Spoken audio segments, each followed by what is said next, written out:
everybody. Welcome back to The Deconversionists with your hosts, Alan Bondar, a.k.a. The Unraveler, and Elliot Christopherson. Today, we have a very special guest on with us from the Rethinking Faith podcast, Josh Patterson. Welcome, Josh. You know what I need real quick? Hang on.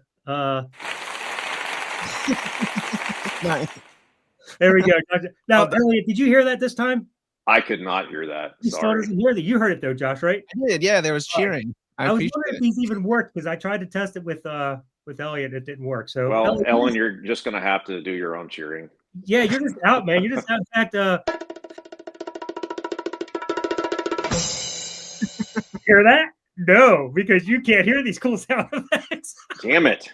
That was like fun, like hand drums followed up by a cymbal crash. I'll just narrate. My imagination will have to. That's what I'll do. I'll play the effect, and Josh will narrate it. Oh man! Well, this is going to maybe I'll hear it on the replay. Maybe yes, maybe you. Oh, I'm sure you will. So this is going to be a fun episode. Welcome to everybody who is watching and participating in this, Christian or ex-Christian or never Christian. We're just glad to have you here. It's going to be a fun dialogue. Josh, of course, is coming from the sometimes Christian, sometimes not paradigm, which is always interesting to me. Elliot and I are coming from the atheist paradigm. So it's going to be an interesting conversation. Josh and I have had our own shows together. I joined him once on his podcast, and then he came on to the Unraveler show, and we did one there. It was a really friendly dialogue. Today, we're going to set aside the friendship, and we're going to go hardcore. We're going to debate this thing. But don't worry. At the end of this thing, Josh and I will still be glad to grab a beer together because that's just always the way it goes, and it'll be fun. So, I'm here to learn. So I'm going to be really light on debating today because I honestly don't know anything about Josh's position, and I just it sounds interesting. So I'm not going to argue too much. Well, that's all right. Once you hear it, I'm sure you'll have a lot to say. Okay. If you're watching, feel free to drop comments or questions as we go through. And if the conversation lends itself to be able to throw in a question while we're streaming here during the time we're dialoguing, we'll do that. I'll throw out a question. But otherwise, whatever there are questions, I will definitely tackle them before we end the show at the end. So feel free to do that as we're talking. All right. So Josh and Elliot, today you're meeting for the first time, like Elliot said. So that's great. And you'll find Josh is a really great guy. And I'm really excited to have you on, Josh, because one thing I do appreciate about you is your ability to just really have a friendly dialogue and not take things personally or get offended if someone pushes back or whatever. So, oh no, you won't hurt my feelings. You might hurt mine. So be kind. No, I'm just kidding. This is great. All right. So let's start off by kind of defining Christianity. That's a good place to start because we are going to be dialoguing primarily about that and whether or not Christianity makes sense, or if it doesn't in our minds, how you're trying to make sense of it through process theology, beginning with process philosophy, which of course Whitehead, and then I know a lot of Christians that are using process theology now, basing on Whitehead's theories and stuff. So that's where we're going to go. And I want you to elaborate on that a little bit because neither Elliot, it seems like because he hasn't watched your content, or you might just be familiar with Whitehead. I don't know. But a lot of the listeners may not be aware at all of what Whitehead is. And I'll be honest, it's not like I'm an expert in Whitehead. I mean, I know very little, but it'll be good for us to kind of get an insight. But just beginning with the basic classical theism. Let's start there because at the very least, one thing we can say is that there is something called classical theism. And it's called that for a reason, because it's kind of like the classic theism. It's the original, so to speak, of what people would define as Christianity. It bases its roots in what they would say was the original version starting out with the apostles. Now, of course, each religion or denomination is going to steer from that a little bit and say they have their own version of it, whatever. But by and large, I would say the creeds would pretty much define what would be, apostolic Christianity. That's what they would say. That's what would be traditional Christianity. And classic theism defines God, and I would imagine the creedal version of Christianity would define God in ways like he is omniscient, omnipotent, omnipresent. He knows all things, past, beginning, and future, because he's omniscient. He doesn't he's not surprised by anything. He is the creator of the universe, ex nihilo nihil fit. Out of nothing, nothing comes. So he's the one who is behind it all. He's outside of space and time. So he is the one that defines what space and time is, and he's the only one that breaks those rules because he's not existent in our universe. He's outside of it. He, unlike anything else, has no beginning. Everything else does, but he is the only thing that exists eternally and infinitely. And he also is a Trinity. He's broken down into the Son and the Holy Spirit, and then the Father, of course, the one from which all flows. So you have the Father overflowing into the Son, and the Spirit, being the one being the love, the joy, the happiness, the peace, all of that they share with one another, and that makes up the eternal Trinity. Of course, because of man's sin, which was all a part of God's plan, he becomes a human in the form of Jesus Christ. Jesus Christ walks the earth to fulfill the plan of God. He dies on the cross, resurrects to satisfy the wrath of God, to give justification to those who come to Jesus by faith. And it has to be faith alone, because if you add works to it, then now it's no longer trust in Jesus. You're trying to contribute something of your own merits to God's acceptance, and that's just not going to work, because our works are as, our best deeds are as filthy rags. And so that essentially is the long and short of the story. We're sinners in Adam, we're saved and righteous in Christ. And that's how the basic Christianity, as I would understand it historically, in the most basic sense, would stand. Is there any pushback to anything I said, any clarifications, any additions that you guys would like to say there? Actually, let me start with Elliot, because Elliot's probably going to more so agree with me, and then maybe I'm missing something, and then Josh, you can jump in after that. Cool. Yeah, I just wanted to clarify a couple things. So you start off trying to define classical theism, and then you kind of ran that into classical Christianity. I wonder if we should maybe put a firewall between those two if we're defining classical theism, maybe. So my assumption of classical theism is that there is an all-powerful creator. He's responsible for the universe. He's responsible for humans existing, and he interacts with the universe or with humans in some way, as opposed to a deistic God who basically wound up the clock and then just let it run. I guess you could go a little bit further and say maybe classical theism kind of implies that God has some sort of message or some sort of path to maybe bring humans to him, in whatever form that might be. And then Christianity takes that, runs with it, and explains the entire story and all the theology of humans falling, and then God giving them the specific path to come back through Jesus Christ, the Son of God. I'll just ask you, Ellen, does classical theism include a Trinity, or is that a Christian exclusive? That's a good question. I thought it included a Trinity, because in my understanding, classic theism is uniquely a Christian view. I don't know that any other religion would hold to the classic theism the way the Christianity would. I think maybe in other cultures in history, if they created any kind of gods that interacted with humans and that are also responsible for the creation of them, that might fall into a looser definition of classical theism, because it's an interactive God that's responsible for the creation of the world. So I guess you could maybe technically apply that to the Roman or Norse gods, or even some Native American legends.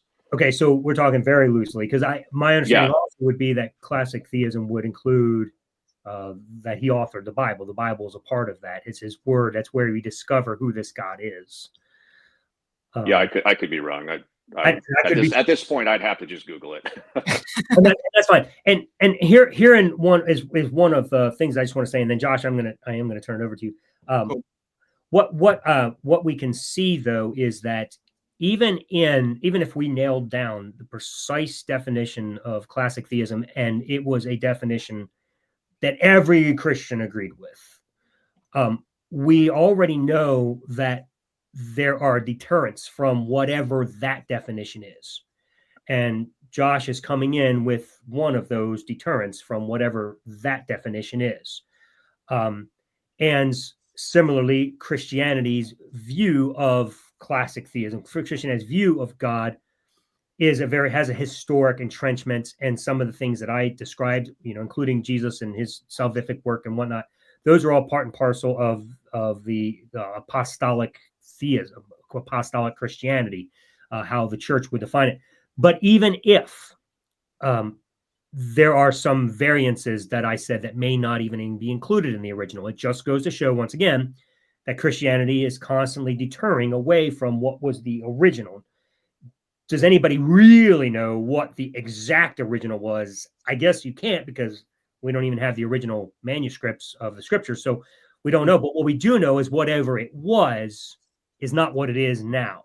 It has definitely become something different. Would we at least agree with that?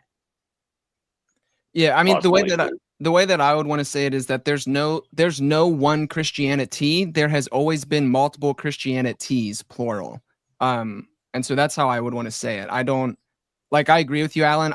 If there is such thing as an original Christianity, we don't have access to it. I don't know what an original Christianity would be. Well, would you not agree that whatever the Apostle Paul established was the original Christianity? I mean, maybe, but people have been debating what Paul meant since forever. No, I'm not asking our understanding of what Paul established. I just mean, assuming he actually established it, whatever he established would have been the original, correct? Maybe. I don't know. I don't know. Because I think, like I said, there's always just been a history of interpretation. And I don't think Paul sat down and was like, I'm going to create Christianity today. I think Paul was interacting out of his Jewish context, trying to make sense of some crazy experience that he had. I don't see Paul as a systematic theologian. I think Paul is just a dude trying to figure out his experience within his own, Jewish foundations and roots, and then trying to make sense of okay, did the Messiah come? What does that look like? What about all these Gentile fools? How are they included? Are they not included? So yeah, I don't know. I think the problem is we don't have Christian writings that predate Paul's, as far as I know. We have a lot that came after in the first century. In fact, Bart Ehrman's got the book called Lost Christianities, where he details a lot of these Gnostic cults or different spin-offs, and then just fragments from there. But I don't know if we can get any closer to the original than Paul, since I think he was the first one to write about it. Yeah, we can start with Paul as a foundation. That's fine. I mean, would you at least the scriptural fact it was the first time that they were called Christians? I think so. Yeah, that's what the text says in Antioch, right? So, yeah. So at the very least, if that's the first time they were called Christians, there must have been something established then that was the first time that was a thing, right?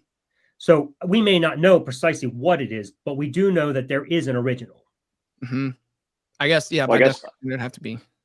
I guess what I'd ask Josh is what all do you use as your source material? Do you use anything that's extra biblical writings, or is it all from the New and Old Testament? I mean, I've definitely engaged extra biblical texts, for sure. I'm familiar with a lot of the Gnostic Gospels. I mean, I've read a decent amount of Bart Ehrman's work, but also I'm I'm already weird because I'm not a creedal Christian, so I'm not going to try to argue from the creeds or something like that. As Alan knows, I tend to make a much more existential claim as to why I might still hang out within Christianity. But growing up, the Bible was always, the source text. I grew up as a conservative evangelical. And so kind of so Alan's story, kind of how he laid things out a little bit earlier, would have been something similar to how I grew up. So you were always a traditional Christian, I guess, like you said, evangelical, maybe fundamentalist. At some point, you had some kind of, I wouldn't call it a deconversion experience, but at some point you kind of went away from that. I'm interested in what that process, what your experience was like. Yeah, sure. So I experienced what today is colloquially, however you say that word. You know, That's a hard word. I struggle with that word. I don't even know how to spell it. What people are using in normal language to me called deconstruction. And so like I like, just some background. I was a pastor for 6 years. During my time as a pastor, the first church I worked in, I experienced emotional, verbal, spiritual, and borderline physical abuse at the hands of the founding pastor and my direct report. And so that started to like break some things for me. And then I just took an extreme interest in theology and started reading a whole lot and studying philosophy, and then came to realize that the evangelical Christianity that I've been handed and was told this is historical Christianity, that just simply was not true. I would argue that evangelical Christianity is ahistorical and also deeply anti-intellectual. And so I have pretty much removed myself from that understanding of Christianity and have a much broader and wider recognition of the tradition. I'm able to like realize things like, hey, much of what I was taught comes out of the Protestant Reformation, was only a reformation of one half of the church. Like we still have all these Eastern Orthodox people running around doing and saying stuff that I was taught is heretical, but like those guys have been here way before I got here. And so, yeah, my perspective is much more broad. I don't feel a need to affirm the creeds. So like that's all that's already a problem. I like reject the conflation of penal substitutionary atonement with the gospel. I think that's a huge error that conservative fundamentalists make. So I don't know. That's not really giving you much clarity, but I think this is why Alan likes to talk to me, because I'm not normal. I don't fit a box well. Yeah, it's definitely interesting for sure. So in your opinion, is there a proper form of Christianity in its original purest form? And if so, like you think that you found it? Like whatever your version of Christianity is now, like do you think that's the right one, or is there a right one? Yeah, I don't know about like, is there a right one or is there a wrong one? I would talk about it differently, that I stand within an ongoing tradition that has consistently been transforming and changing over time. Like, I don't think that this is the correct true version of Christianity. I think there are versions that are better or more faithful to, say, like the teachings of Jesus or something like that than other expressions. But I don't know that I have access to like, this is what is Christianity, the true version, and everyone else is wrong. Instead, like I like someone like Gadamer, who recognizes that, like, basically understands that we are always historically situated and shaped by like our traditions, kind of like presuppositions almost. And so whenever Gadamer critiques tradition, he realizes that he's standing in his tradition and critiquing it both by trying to be faithful to the past version of the tradition and also being honest in the current historical moment. So it's not a critique like in spite of the tradition, but rather because of it.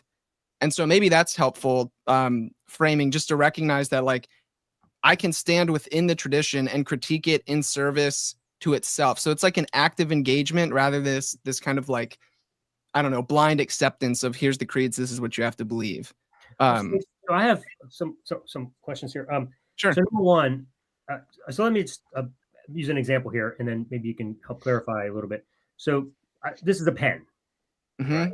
And we would all agree this is a pen. There's a problem with this pen. It writes well, but I can't talk to my friends through it. It's very frustrating. Right. It's got some real problems. So I found a new pen. This is a pen. So now I have this pen. It's different than this pen, but they're both pens. But the problem now, this pen has a problem too. This pen, I can't wipe my ass with it when I go to the bathroom. So this is also a pen. So I have 3 different versions of pens, all of which do entirely different things. They look nothing alike, but I'm still calling them all pens.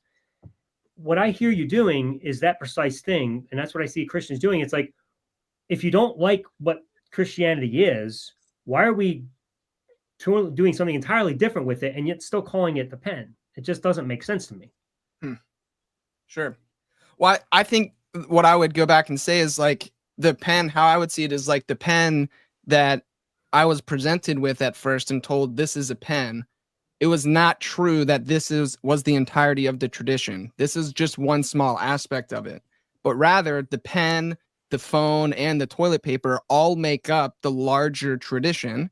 And so the reason there's different ways of being is because there isn't just one version of Christianity. Even though I was sold the lie that American evangelical Christianity is historic Christianity, when it's not. It's a post-Enlightenment modern conception of the tradition that likes to parade as if it's the historic tradition.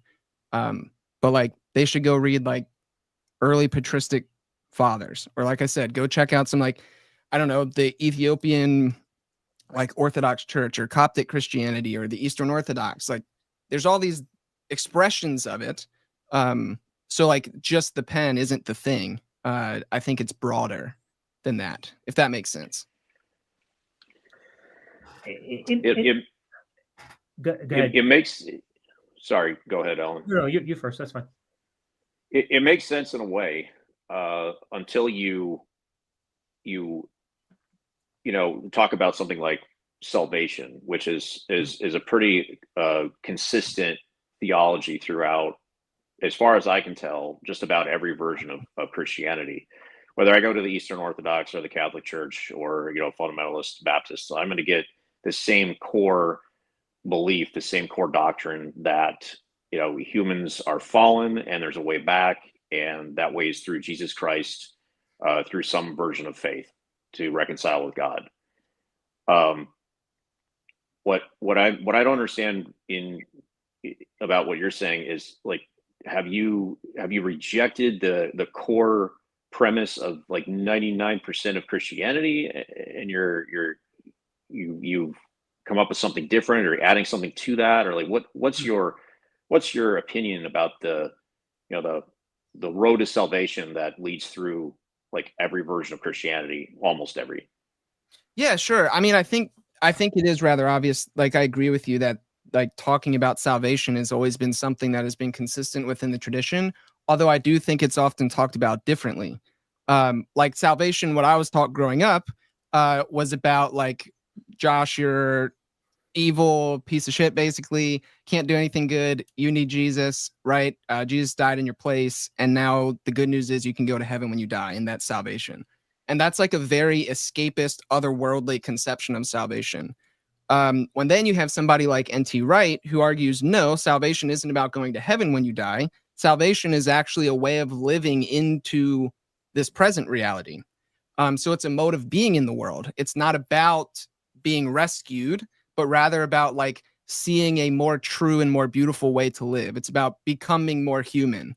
So like, it's not, salvation in that sense is not that like, sin is what makes humans humans. That actually dehumanizes people, and living into a certain way of being in the world, right? The kingdom of God or whatever. That is salvation. That is salvific, in that you are living into the kingdom of God in the here and now. And like me personally, if I were to have to talk about salvation currently, I would want to tie it to this world kind of stuff, similar to N.T. Wright. But I'd also want to pick up on like liberation theologies. People like James Cone, who is like fantastic Black theologian, and tie salvation to this world, not something that happens after we die. So yeah, it's there. So, I mean, essentially, though, what you're saying is this version of Christianity has a lot of shit wrong. So, especially penal substitution and sin and all the elements that made it Christianity. So you created this version that is better than this version, clearly, but essentially, this isn't just another form of the same thing. You're saying this form is entirely wrong because its whole system is based on penal substitution. So this can't also be Christianity if this is Christianity, because this says Christianity is accomplished through penal substitution. And you're saying, no, it's not. So you're entirely contradicting one another, and they can't both be the same thing. So what you've created is something entirely better, I agree, but it's an entirely different religion. It's not Christianity, or this isn't Christianity and yours is. One or the other, but they can't both be Christianity. Yeah, well, I think that's part of the problem of conflating an atonement theory with the gospel and like there's, I mean, tons of debates about this, but as both of you guys know, there is not one atonement theory. Like the Bible doesn't offer one atonement theory. Historically, there's been like 7 or 8 different atonement theories that different expressions of Christianity kind of wrap themselves around. So like Christus Victor was extraordinarily popular very early on and continues to be popular in different expressions. PSA, penal substitutionary atonement, is something that we don't really see until the Reformation. Like that's Calvin and Luther getting worried about shit and trying to like give their version, and they're just trying to be faithful to the tradition too. Like I don't want to shit on them too much. I mean, I think they took like Anselm's conception of atonement and made it worse. But like Anselm was also just trying to express like the Christian faith in his own time, because Anselm's whole bit was like the based off of like who you sin against, right? Like the feudal system.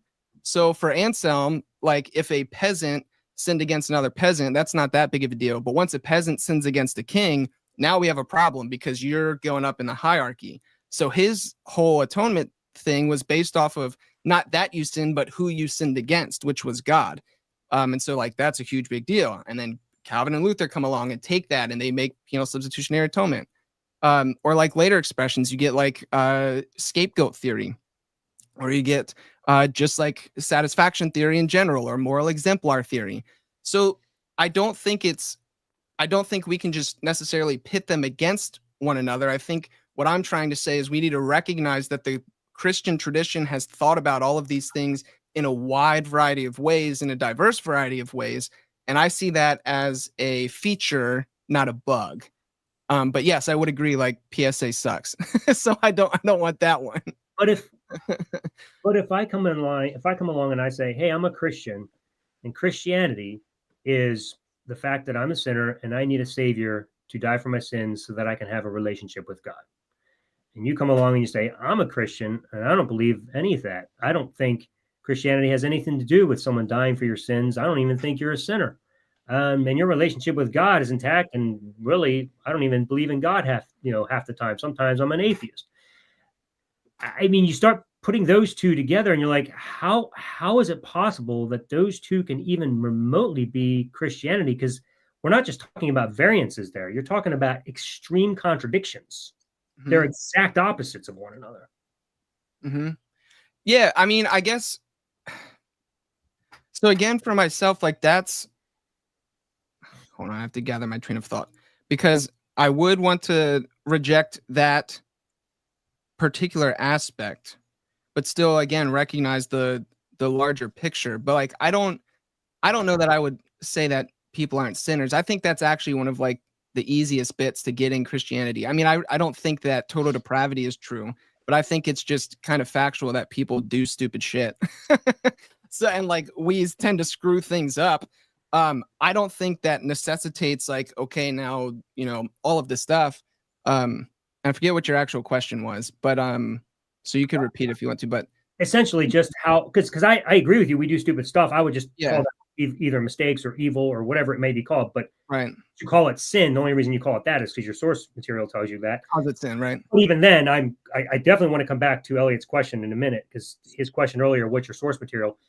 That's super interesting to me. That's a great question, because it sounds like you're deriving totally different theologies from the same source material as somebody else who is using the Old Testament, whereas I know you don't typically like to use the Old Testament because, and you talked about what was the theory you said about the ram or whatever, the heifer theory or whatever it was you said earlier. Rene Girard's scapegoat theory. Yeah, the scapegoat theory, whatever. But like the scapegoat was definitely part of the Old Testament ritual. So we'll get back to that in a second. But my question here was, how do you square two exactly, regardless if it's yours or somebody else's, or you're making that small nuance, you still believe in sin. The point is, there's Christians who don't like, and Christian, like, Ellie and I encounter Christians every Christian seems to have their own version of Christianity. And so some of them quite literally contradict like literally contradict each other. How can they both be Christianity? Mm-hmm. Yeah, I don't think they both can be. I think that's fair. But I think, like, specifically with the salvation bit, though, is I would argue when people, again, conflate PSA with the gospel and then say this is Christianity, they're only giving you a small piece of what the larger Christian tradition has always said. Like, it hasn't always just been about, like, going to heaven when you die, right? Even Jesus prays, like, for kingdom of God to be on earth as it is in heaven, and talks about, like, taking care of the widows and the orphans and the slaves being set free. So there's, like, a deep liberative aspect to the Christian faith and tradition as well. And it just seems like different expressions of Christianity have focused on different things, or, like, to Elliot's point, different source material. Like, a lot of Western Christianity is they love Paul. And then you have these other expressions that are like, well, wait a minute, isn't Jesus the whole point? Right? And you have people like the Anabaptists who radically center Jesus in all of their theology, and then get killed by all the people who like Paul because they're like, you like Jesus too much. So I guess, like, in a way, I'm agreeing with you. Like, there are contradictory versions of Christianity and that different people hold, and I don't think both of them can be true. But again, also for me, like, I don't think religion is best understood as ascribing to a set of mental propositions. Like, I don't think it's belief based. I would rather say religion is, like, at its heart about orienting oneself towards value and, like, what matters most, what is worthy of one's finitude. And then Christianity is a wisdom tradition that one can stand in and participate in existentially. And so, yeah, when people start arguing about beliefs, of course, they're going to contradict, because different people have different perspectives. They're going to see things differently. They are reading the same source material and getting wildly different translations, right? That's why, what's the joke? Like, you can ask 3 Bible scholars the proper interpretation of the book of Romans, and you'll get 14 answers. Right. So, yeah. But the interesting thing is that every one of these Christians will claim that they have it right because God told them, or they're interpreting the Bible correctly. And so every one of these versions of Christianity, or nuances, as you might say, are still rooted in one basic fundamental problem: belief in a God that has no reason, you have no reason to believe exists. Yeah, well, so I mean, you know me, Alan, I reject the God of classical theism. I believe that God to be incredulous. And so that's where my process thought comes in. My conception of the divine is reflective of the philosophy of Alfred North Whitehead, which again stands in rejection of the God of classical theism. So that's why I can say with you, God is dead, and with Nietzsche, God is dead, because again, Nietzsche was also saying the God of classical theism is incredulous.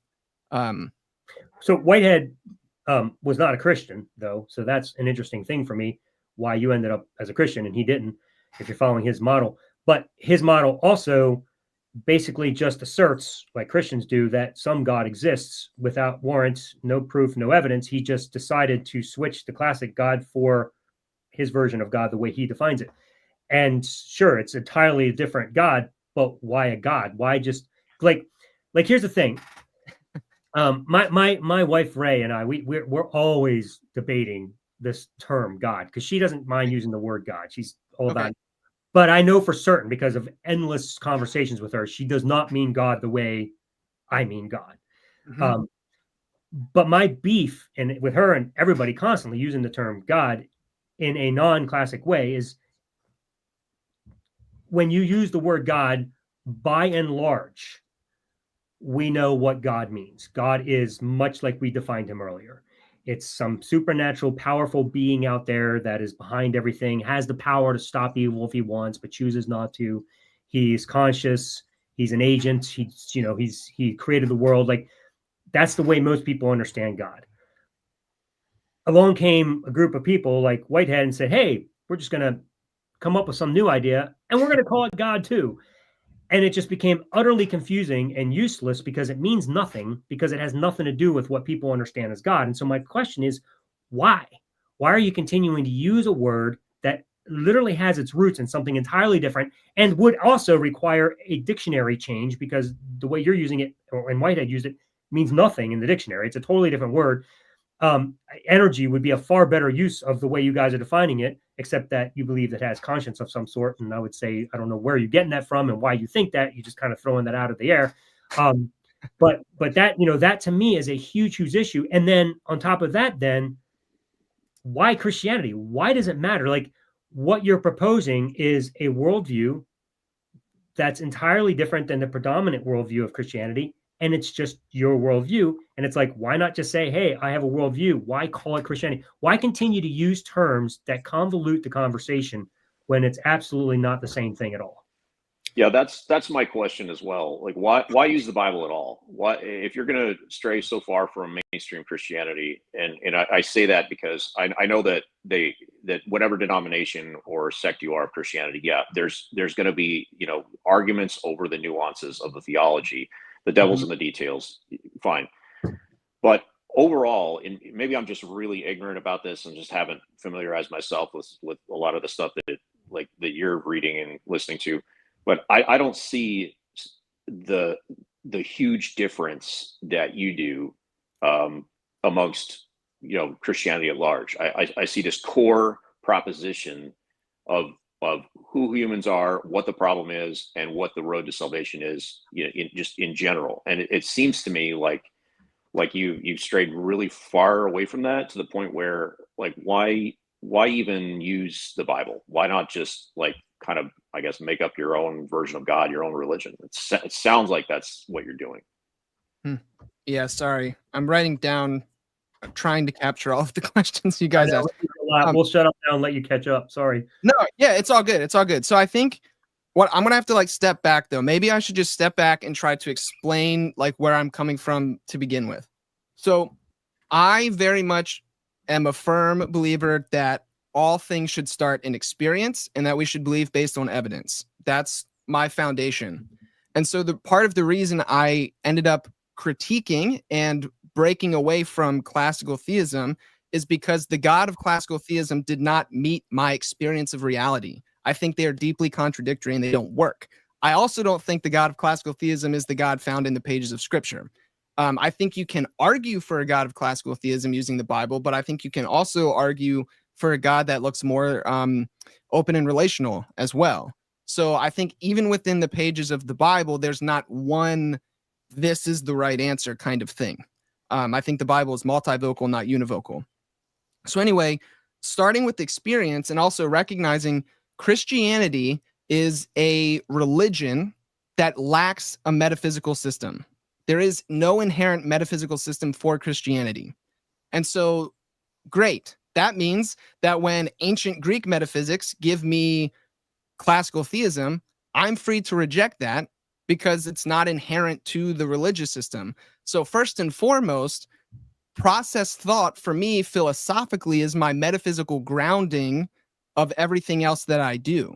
And so I start with Whitehead's metaphysics, which basically he recognized a few things. He recognized that Descartes' dualism was bullshit and not helpful.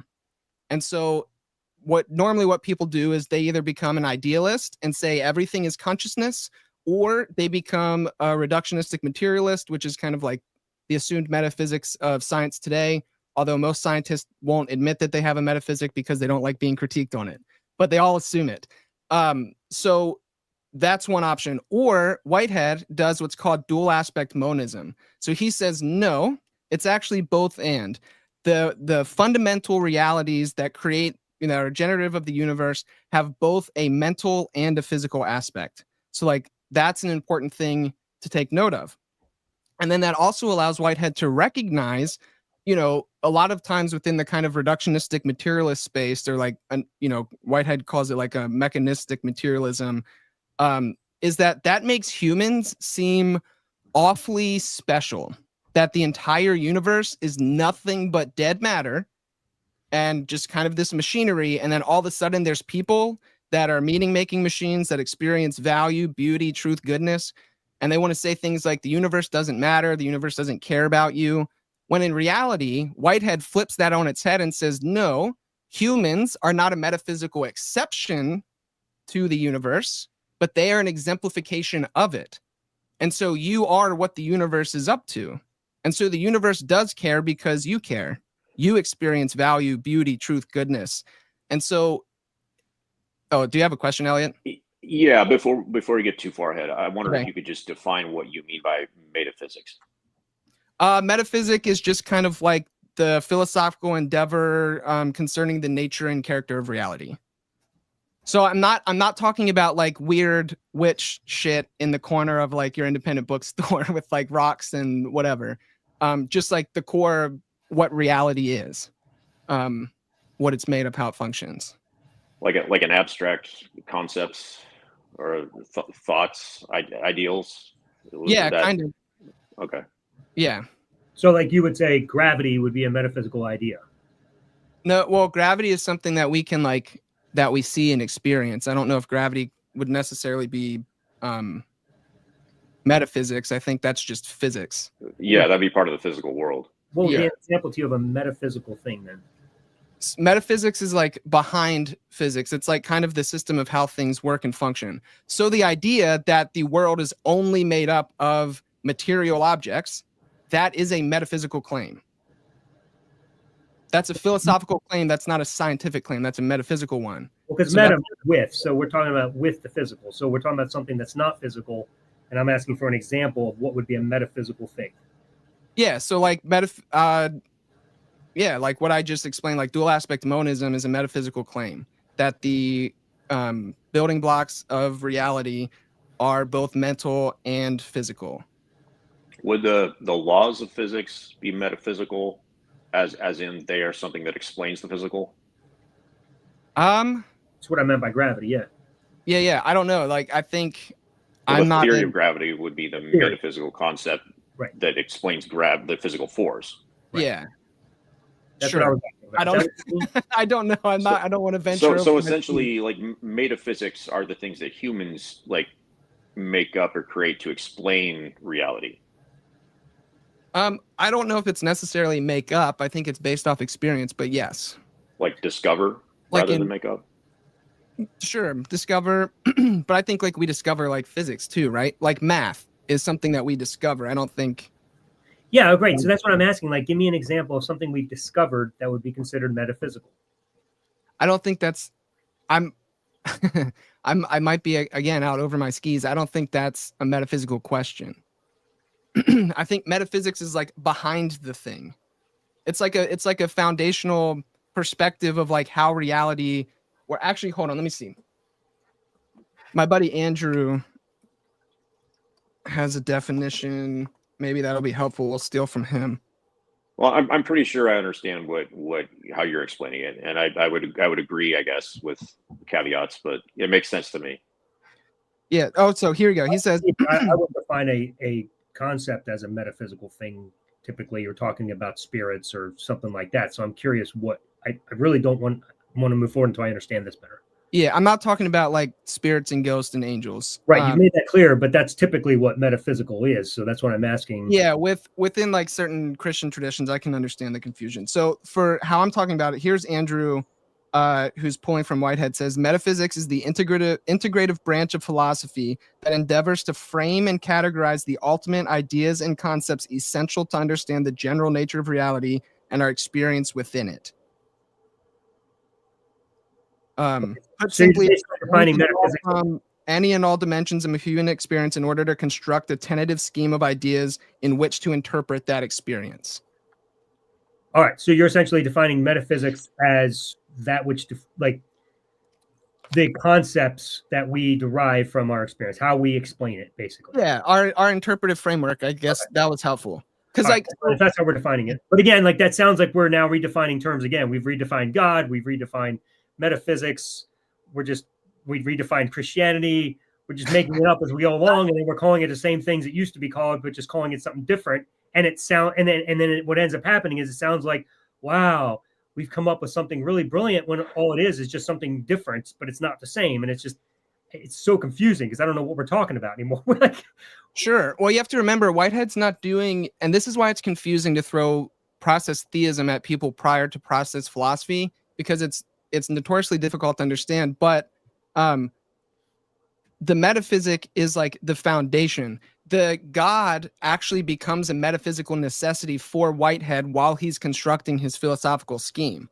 So Whitehead's whole bit was he recognized that like the assumed metaphysic of modern world did no longer worked, because like when Whitehead was writing, things like quantum physics and all were kind of blowing up and popping off. And so he's trying to recognize like, hey, our Newtonian physics, yeah, they work to some extent, and it's great because we get computers and microphones, and it's like helped us get penicillin and stuff. But like it doesn't fully work once you get down into these like smaller scales and reality. And so Whitehead's like, I need a system that can actually capture all of human experience and experience of the universe. What we know with science, that can be flexible and mended and updated as we continue to learn more and more and more about reality. And so that's what Whitehead's doing.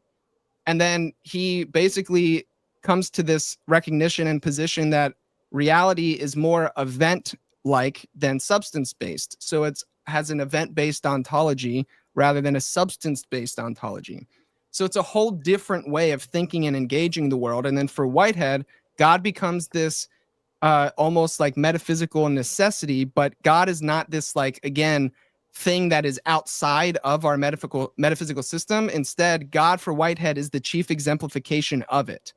So God is natural. God is a part of the natural world. God isn't this like creature or being out there. So he's not just like pulling it out of his ass. He's trying to like, for Whitehead, he experiences things like beauty and goodness and value as real. And so he makes an axiological claim, a values-driven claim for the necessity of God, not like we're going to do logical syllogisms or something like that. Right. My beef with Whitehead isn't his philosophy or his attempts to understand these things.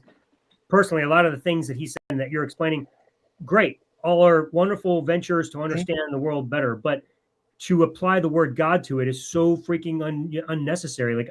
Like it just doesn't even add up why you would do that.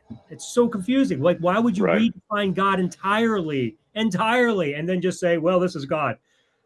What's the point? Why not just come up with a whole new thing? Like energy, we came up with a term called energy. Why not come up with a new thing? If it's not energy, call it energy plus conscience or something. I don't know, but not God. Like, why call it that? I've got ultimate reality is fine. I've got a question for you. Then you said God's not a being, right? Which I think that's a classic Christian claim. Right, that's within the tradition for a long time. Yeah. So when the Bible talks about God in all the ways that it does, in my opinion, am I reading this wrong when I'm assuming that this is an actual, he or a person that is portrayed as a being in the Bible? Like what do you think that is, according to the scripture? Sure. I would not argue that God has a penis. And I don't think God is a dude. God is a spirit, a non-localized whatever. Well, take the gender part of it out. Just the God in the Bible seems like it's referring to an actual being, an actual like mind. Is that incorrect? No, I mean, I think the authors of scripture are pointing, I mean, I would say they are pointing to their conception and understanding of ultimate reality as they experience it. And then are relating with said thing. So I don't think they're interacting with something that doesn't exist, but I don't necessarily think that they get God right all the time. So in Genesis 1:1, when it says, in the beginning, God created the heavens and the earth, what does that mean to you? Yeah, I mean, I think it's a creation myth that are common throughout different religious traditions, but I personally reject creation ex nihilo, and I don't think you actually find creation ex nihilo in the text. It's the later Christian doctrine, because reading it there in Hebrew demonstrates that it's not there was nothing and then God did something. Rather, there was a chaotic something and God orders it. And so within because of my philosophical, assumptions, the universe and God necessitate each other. They cannot exist apart from one another. So like this current cosmic epoch is what Whitehead would call it. Our current universe is one of, possible many that have come before and will come and go again after. Okay, so then let's jump forward to the New Testament and like John 3:16, which most Christians would say is like the core of Christianity. Like, for God so loved the world that he sent his only begotten son. What does that mean to you? Yeah, so I very much believe that I would say it is true that God loves the world, and I would even go even further to say God. But who is that though? Who is that? It sounds to me like an actual being. A non less than personal, mind, spirit, entity. But once we start using language like being, we're putting conditional language on something that is unconditional, and that's called idolatry. And so it gets real messy real fast. So like for me, if you want to know, I'm a panentheist. So I believe God is the universe. The universe is in God. God is in the universe. So God is the universe plus something, and is no less than personal thing that we can experience, that I do think loves and cares for the universe. I think that is true. So he loves and cares for the universe enough to send his own son, which becomes an actual person that has these experiences. And the reason he did that is so we might not perish. So what does that mean to you? Like, you have to believe in this God in order not to perish? And what does perish mean? No, so I am a religious pluralist. So I don't think you have to be a Christian to be saved or something like that. But again, then we have to talk about what it means to be saved. What it means not to perish. Not to perish. Yeah. So how I would talk about that is that there are better and worse ways to live in the world. And when you do play stupid games, you win stupid prizes. And so I think part of the wisdom tradition of Christianity, part of what Jesus is teaching, the way, is Jesus's way of seeing and understanding this is a healthy way to live in the world that doesn't lead to human pain and suffering, but rather to flourishing. So that's what perish means. And when you don't believe in him, you don't live the best and you perish. Perish simply means an ethereal way of, hey, you got bad things coming. I mean, I don't think it's that simple, because then again, like, there are people outside of the Christian tradition who are flourishing and do really great stuff, and are good, kind, loving, generous people. Most of the time better than a lot of Christians that I know. But the text actually makes a qualifier. Whoever believes in him will not perish. So according to that verse, if you don't believe in him, you will perish. So how is it possible that according to your definition of perishing, anybody who doesn't believe in him can be doing good things? Yeah, because again, I'm not this is where I'm confusing. I'm not beholden to the text in the same way. I'm not reading the Bible as if it is this literal word of God that was like, written out because God whispered in Paul's ear and then he wrote some shit down. Like, I think, again, the Bible is a book of wisdom that we engage with. It's an ongoing conversation of people interacting with whom they say is Yahweh, and documenting their ongoing experiences as a people. And I think Jesus was very much a part of that tradition. So if you basically get to pick and choose what you want the Bible to say, everybody picks and chooses what the Bible says. Yeah. So how can you possibly call any of it Christianity? Because how can you possibly have any sort of standard by which to define the religion if everybody's just saying, I like that and I don't like that? What? So again, like, religion is another modern concept of trying to reify something and put something in a box and say that's what this thing is. But experientially, that's not how religion operates. Like, people have been religious before they could speak. And it seems to be something that has continuously been chosen and selected for in evolution because of the pro-social benefits that are included. And so, I don't know. I forget what your question was. I get that you can be religious and do what you're doing. What I don't get is how you can be a Christian and do what you're doing. Because Christianity is the orienting tradition that I grew up in and am a part of. Because of my thrownness in the world, I was a Christian. It's the tradition that I find most compelling. Love is my matter of ultimate concern. And when I think about love, I think about the person of Jesus. And so for me, being Christian is following the way of Jesus. But again, that's a wisdom call. So if you saw some people having a garage sale at church and using unjust scales? Is it a good idea to go and start whipping them and throwing tables around? Or do you not love that part of the Bible and you just throw that away too? No, I mean, I have some Anabaptist-y tendencies, so I'm kind of a proponent of nonviolence. But also that gets challenged and called out of me when I, talk to my friends who live on the margins of society and point out to me like, wait a minute, Josh, you're like a privileged white dude who doesn't have to deal with like racism and oppression. And so sometimes in order for things to get done, tables need to be flipped. And like, I think that's a really good point. And so that makes me uncomfortable. And so then I wrestle with that, and I wrestle with my friends who challenge me in that way of being. But I still think we're wrestling within the same kind of tradition. And for me, it's not so much having the answers, but the questions that are the most important. But I think they're talking metaphorically. I'm actually talking about the literal story. And you said you're a follower of Jesus and would do the things of Jesus. And if that's loving, then you should do that. And I'm not talking metaphorically. I mean, quite literally. Sure. Yeah, go flip tables. Yeah, no, and take a whip and whip the people too. Like, well, Jesus never, in the text, it never says Jesus hit anybody with the whip. It says that Jesus used the whip to drive people out. So I don't think, now we can interpret it. I'm pretty sure even if you walk in with a gun, even if you don't shoot people, so. Yeah. No, I agree. I'm splitting hairs with you. It is a fair interpretation to read it the way that you're doing, but I don't think it's necessary.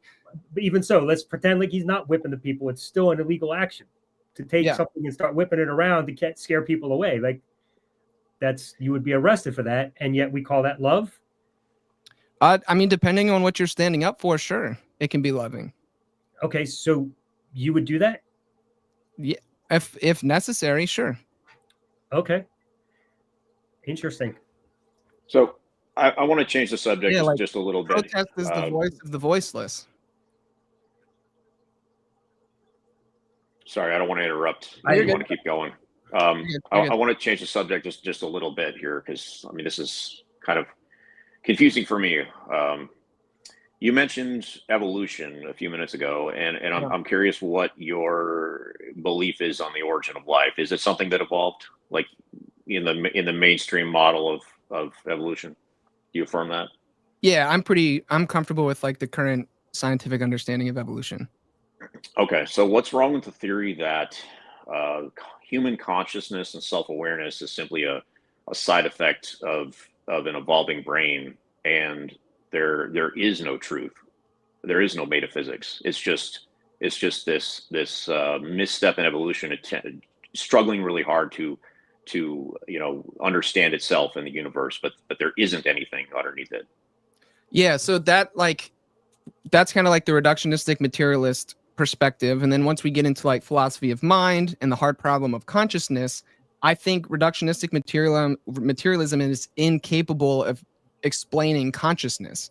And like even, I mean, someone like an atheist like Thomas Nagel says as much, right? His whole bit about like, oh, we have this pesky thing called subjectivity and what it's like to be a bat.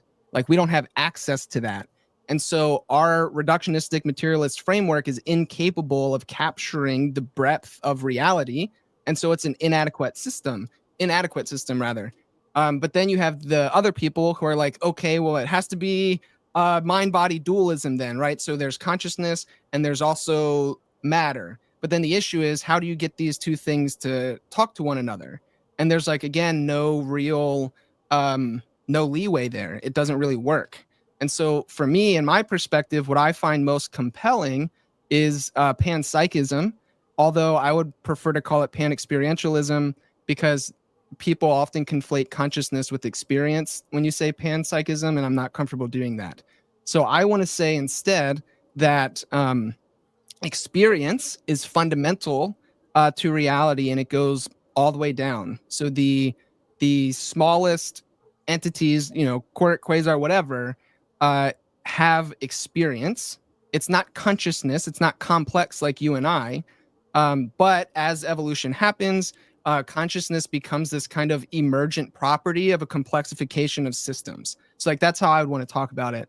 And like the reason that I get hung up on just the materialistic aspect is because if we just take like 0 plus 0 plus 0 plus 0 plus 0 equals 1, we all know that's bullshit. So I don't know how consciousness can evolve out of dead matter. I think experience kind of has to go all the way down. And so that's a part of, pan-experientialism is a part of my process framework. Okay. So I just don't see any evidence that tells me anything different than consciousness is an emergent property of the brain itself.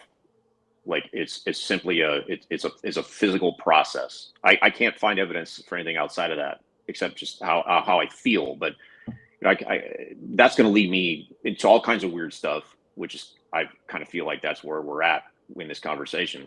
You kind of like just making up whatever feels good to you, what you think kind of explains it, when maybe it's just an emergent property of a physical organ, and there's nothing else there. I don't have evidence outside of that for anything else.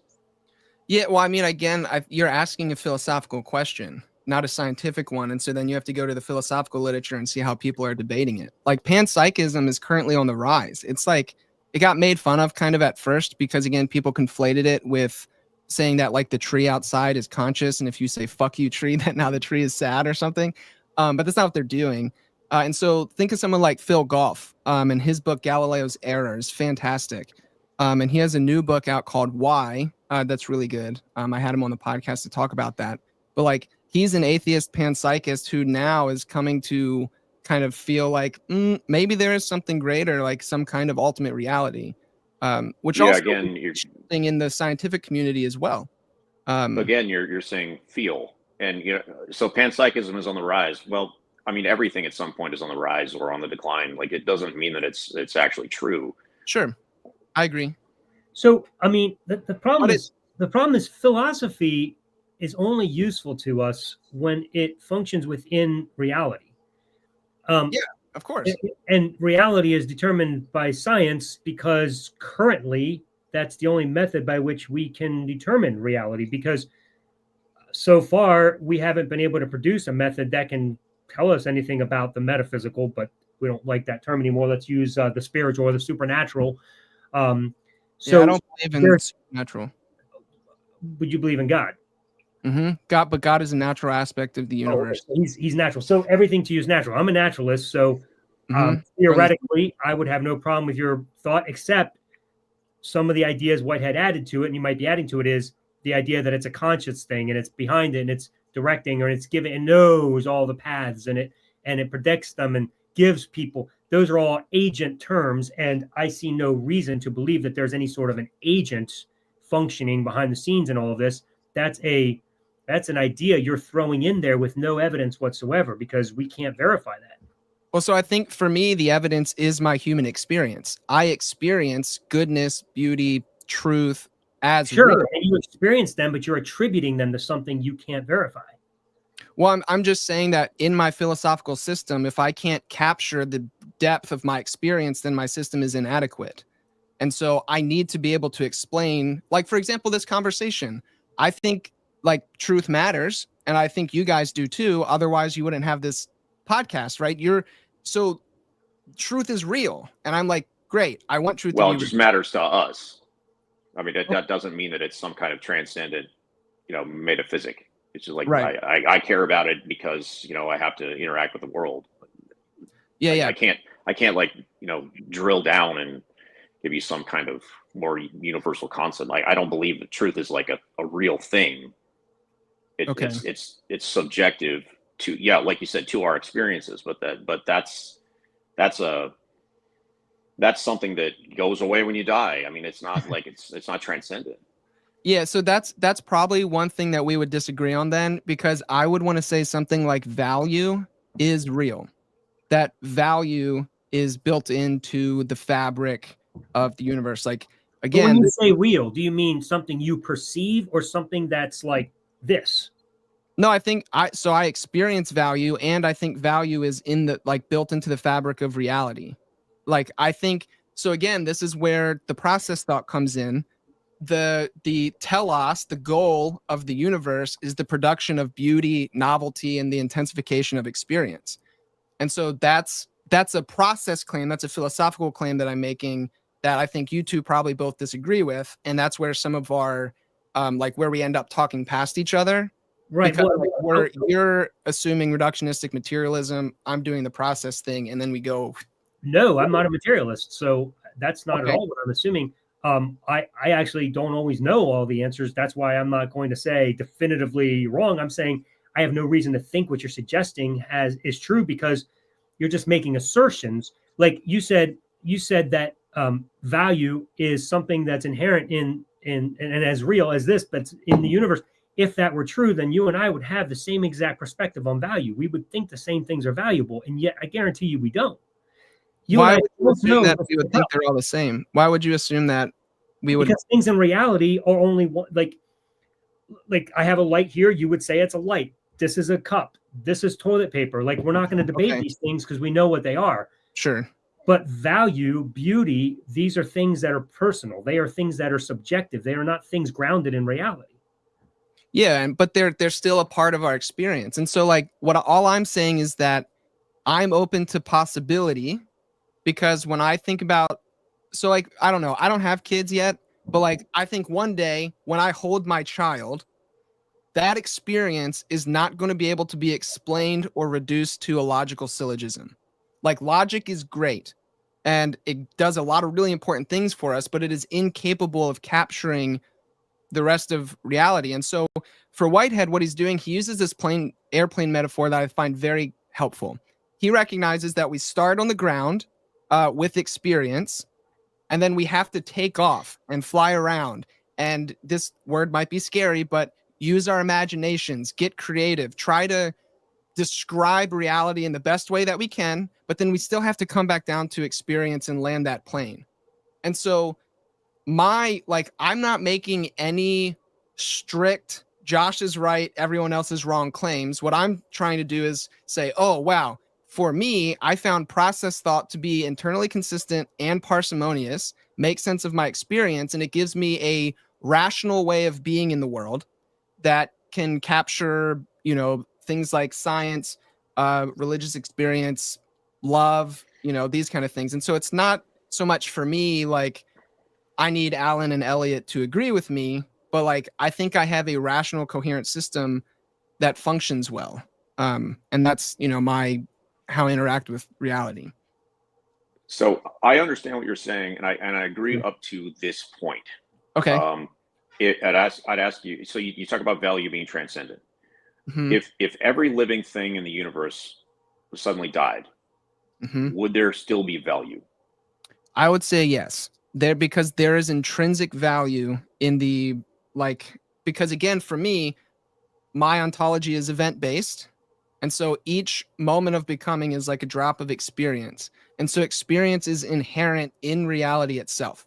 And so there would still be inherent value even if people were not here. So this is a non-anthropocentric but who would be experiencing it though? Who would that value be to? So whatever it is, when the divine aspect, ultimate reality, but then also the rest of the universe, because again, everything has intrinsic value. Do you think everything is conscious, even if it's not a mind? No, I would say everything is experiential, but not conscious. Consciousness is like a complex form of experience. I'm struggling with this because if we erased all minds in the universe, we just had like space rocks. Like, are they able to value experience in reality? So not in the way that you and I do. It's not conscious, but so this is where like David Hume comes in, because Real quick, sorry, don't mean to interrupt. How do you know they're not conscious? How do I know the rock's not conscious? Yeah. I mean, I haven't experienced a rock like talking to me or making decisions or anything like that. All right. So subjectively, you're deciding that a rock is not conscious. It appears, based off my empirical investigation into the rock, it does not appear to be. Sorry, go back to the correct answer. I was like, wow, okay. Yeah, no, you're good. So anyway, David Hume's whole bit was like that the only way we have access to reality is through sensory perception. Whitehead rejects that and says that's obviously not the case. There are things we know that are not brought to us in our five senses. And then he talks about this word he uses called prehension, and says that in each moment of becoming, we prehend the past and also prehend future possibilities. So this is subconscious, non-conscious experiential data coming into humans, which I think is a fair thing to say scientifically these days. And so like that feeling aspect also goes all the way down. So like the elements that make up that space rock flying, they are prehending, they have prehensive experience as well. But they're not conscious, but there's still like, again, the intrinsic value, because each experience is a value experience within Whitehead's framework.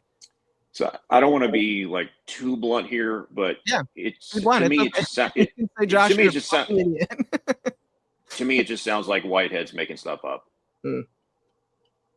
I mean, I wouldn't say that's fair, because he's deeply empirical and is trying to capture the reality of all human experience.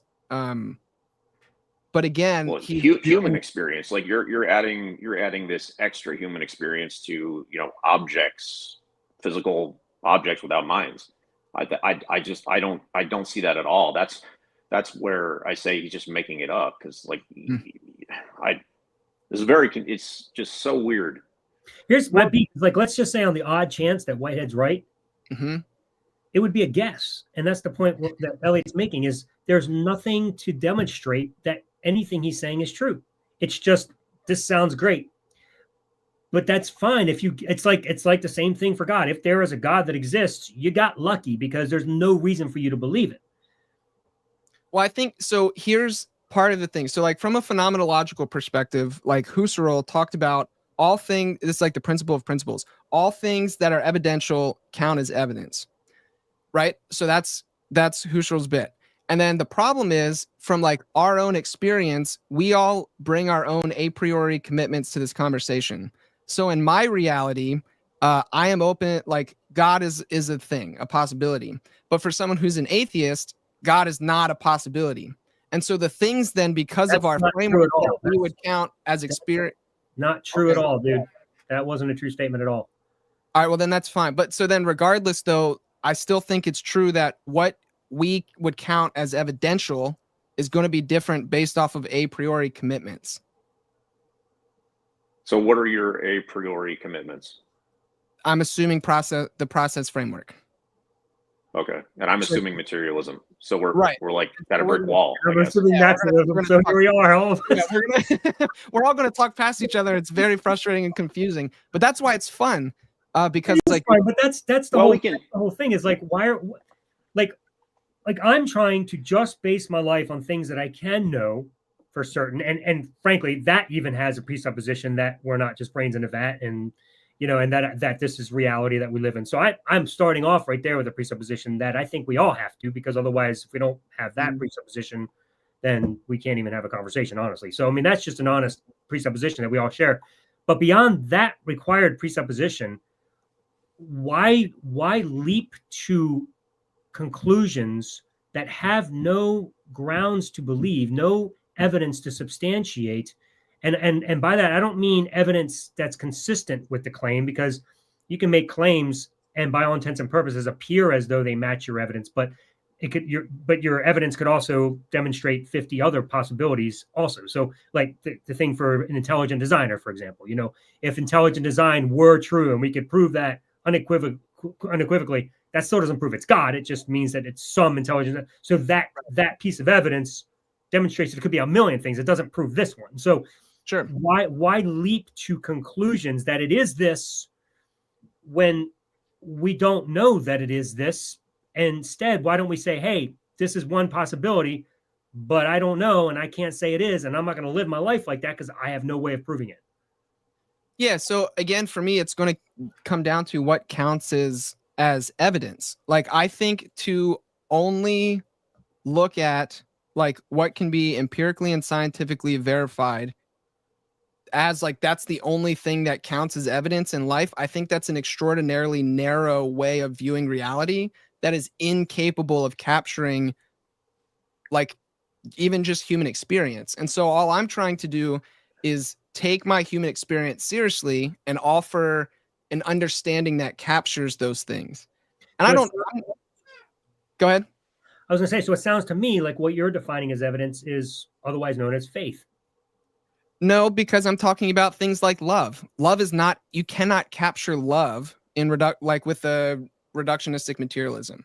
I can't capture the feeling that I have for my wife, you know, when you make love and have eye contact within some kind of logical syllogism. Like, it's just a very narrow way of looking at the world. So I want to expand that and say, oh, as a human being who is not an exception to the universe, but is an exemplification of it, I can use my experience to tell me something true about the universe because I fucking grew out of the universe. I am a product of it. And so I need to be able to capture those things. So that's what I'm trying to do. And it's not like a finalized thing. And I see that that's a very interesting idea. And it's fun to ponder and think about and let our minds roam, because that's how theories end up arriving to begin with. So, in propositions. So that's all fine and good. But to take the step and say, and I land here, the problem with that is it's influencing the way you think about other things like Christianity. It's affecting the fact that you now also believe in a God and in a Jesus who did whatever. And it becomes very ethereal. And so you pretty much make up whatever you want about life, and you land and you say, hey, I'm a Christian. And we're just like, wow, where'd that come from? So it does affect every area of your life. Sure. Well, what it sounds like is you talk about evidence, but what it sounds like is the only thing that really counts for you as evidence is your experience. No, it would be the foundation. My experience would be the foundation. But I believe in empirical science and all of those kind of things. But those are subject to your experience, it sounds like. I mean, they would be, yeah. Like everything is subject to our experience. We're experiencing. Okay, so I don't know the. So what was your experience that convinced you of this on your way out of mainstream Christianity? Did you have some kind of experience? Do you mean like a religious experience or? I guess. No, I think the God of classical theism sucks and it doesn't make any sense. If God is so the problem of evil is a huge issue for me. And I think that destroys classical theism. Like, if God is all powerful and all loving, and then you know how the problem works. I think that's like a really good argument. And I think all of the best arguments against the belief in God assume omnipotence. I reject omnipotence. So I don't have that problem within my conception of the divine. And the reason I came to that was, one, because of the problem of evil, but then also because of my experience. Like, in the past, when I have done things such as like meditation or experienced transcendence, I've always experienced a feeling of love and belonging and acceptance. And so for me, then I'd be like, okay, if I can't say God is love without having to cross my fingers, then I don't have any good reason to believe in God.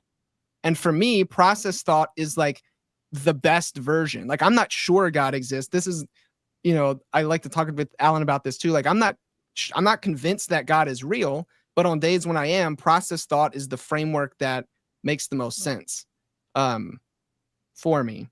And so then I continue to stick around with the Christian stuff for existential reasons. Like, again, it's the tradition I grew up in.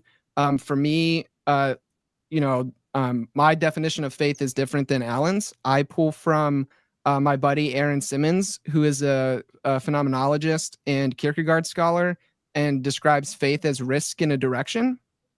And then I pull in Paul Tillich, who was a German theologian who critiqued the Nazis, which is always good in my book.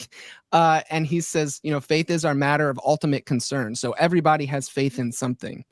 And I bring those together and say, what is my matter of ultimate concern? What is worthy of my finitude? It's love. So for me, my faith is risking myself in the direction of love. And I personally find the teachings of Jesus compelling and loving. And so I risk myself in that direction. But then anytime, again, I'm standing within a tradition, but I'm not a blind adherent to it. Anytime I see something that doesn't look like love or doesn't look like Jesus, then I feel comfortable critiquing it and saying it's not good or not true or something like that. Does that make sense? Yeah. It does make sense, but you did say that everybody has faith in something. So I would ask, like, what do you think that I have faith in? What's your matter of ultimate concern? I don't really have one. Then I don't know. That's interesting to me. Then, because I think, like, I mean, it can be like literally anything. Like, we all care about something. Like, maybe you care, maybe for you it's like philosophy or your family, or I don't know, maybe like dogs a lot or something, like hiking or whatever. I don't think I need faith for any of that stuff. Well, I'm not defining faith as like belief in something that we don't see or whatever. I'm talking about, so yeah. we could use a different word and it would make more sense, perhaps. Yeah, matter of ultimate concern is Tillich's notion. Okay. But yeah, I guess I don't really have one. Yeah, I think the notion of risk is interesting to me, because I still think, like, and maybe you guys are not going to like this, so forgive me, I don't mean it disrespectfully, but I think it's really cool that there are people who are able to live faithfully as atheists, because I still think, even if we're not willing to admit it, we still have to take some kind of leap to get to atheism, because we don't have objective, certain empirical evidence that God does not exist. That's two different things. Yeah, you keep doing that, and this is what so many people do not understand atheism at all, and they make claims about atheism. Atheism is not a leap in any direction. Atheism is the default position when you don't believe a God exists, because there's not evidence for it. We're not making claims there is no God, you'll never prove it, we're for sure there isn't. We just, to this point, have no reason to believe there is. Therefore, because we don't hold to a God, therefore not making us theists, we have no choice to be atheists. It's not a position. It's not a worldview. It's not something we're chasing. Just here we are because we haven't seen substantial evidence for a God. And even today, all we have is the assertions. Well, my experience tells me there must be some being that does this and that, and we call him God. I'm like, okay, so first of all, why call him God? Second of all, why does your experience tell you that there's a being? It could just be your experience. How do you know? Like, there's a lot of just leaps here, and atheism isn't the one. Atheists aren't one making the leap. We're just sitting here saying, "Tell us how." Right. Here is leaps. I could say I don't necessarily hold to this view, but I could very easily say the non-existence of God for me is self-evident. It's axiomatic. I don't have to have faith in that. All I got to do is just look around or go off of my personal experience. I don't experience a God. I don't see a God. I see no evidence for a God. It's self-evident that there is no God. Right. And it's not a faith-based statement. And all of the apologetics that have attempted to prove the existence of God have failed miserably. Oh, boy, I don't like apologetics. I think apologetics is insufferable. Right, but that's and that's the interesting thing, is that if every one of them fails, then all of the evidence that supposedly proves the existence of God fails, and therefore I have no reason to be a theist. I have to be an atheist by default. Yeah. No, I understand that. So that's my bad then for mischaracterizing your position. If you just kind of see it as self-evident.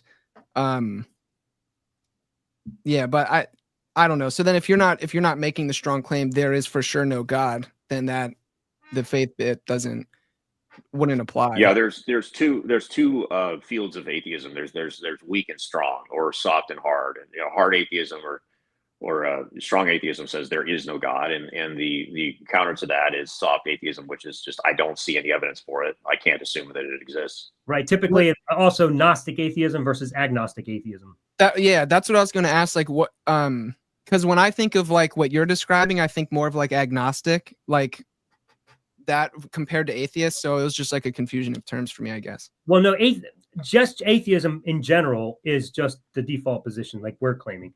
Okay. There are those that came along and now they're trying to, and they're adding, we know for sure there is no God that exists. And here's the thing. The problem is there are times where I will say, yeah, no God exists. I will make the affirmative claim. Sure. But that is simply because there's a claim that's being made, a God exists, there's no evidence, so therefore I have no problem saying, okay, no God exists because there's no evidence for it. But it's not the same thing as making an assertion that I can prove no God exists, because I can't prove God doesn't exist any more than you can seemingly prove one does. Mm-hmm. So we're in a stalemate. And so I sit here and I say, okay, well, I'm just going to rest comfortably in the position that doesn't have to prove anything, whereas you're in a position that is left having to prove your claim and yet to do it. Yeah, well, I mean, I I don't know. I don't necessarily feel the need to prove God exists. I think it's because I like process philosophy and some kind of ultimate reality is necessitated, then like it is a function of the system that I like. And that's the one, when I look at different ways of seeing the world, this is the one that makes the most sense to me and is able to capture everything for me. But like, as you know, I love radical theology, which is like God doesn't exist within that framework. So it's kind of atheistic in that sense. And that I kind of use that to balance myself. I think there's something interesting, the dialectic between those two traditions. I think something happens there that is exciting to me. Well, the good news is you can actually merge both your systems just by eliminating God out of Whitehead's philosophy, because you don't need it in that philosophy. Just call it something else, and you could remain an atheist perpetually. I've just saw Roland Faber tried to do Whitehead without God and like spent a long time on it and was like, yeah, it doesn't work. If you're going to be a process, you need to have the ultimate reality bit. But Caputo, who is like my favorite radical theologian, would say like, yeah, I like process thought without all the metaphysics, because he's a deconstructive theologian. He's working, he's basically appropriating Jacques Derrida and Derrida's notion of the unconditional and naming that as God, but there's no existence. Like God is structurally impossible. A lot of postmodern thinking here going on. Yeah. That's Caputo's whole bit. So back to the Christianity thing, because it all affects everything. Unless you wanted to touch on this some more, Elliot, before I moved on. Well, I wanted to get into like some more personal questions, but we can do that for later.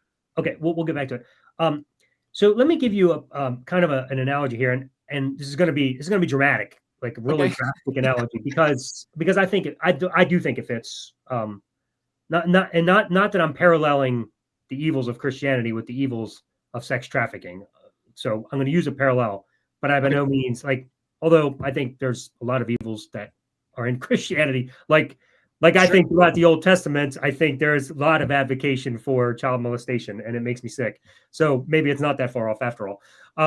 But let's just you're saying this version of Christianity has a lot of problems. So I've invented this version of Christianity, but there's parts in each that are good, parts are not. So somehow they merge in some ways or whatever.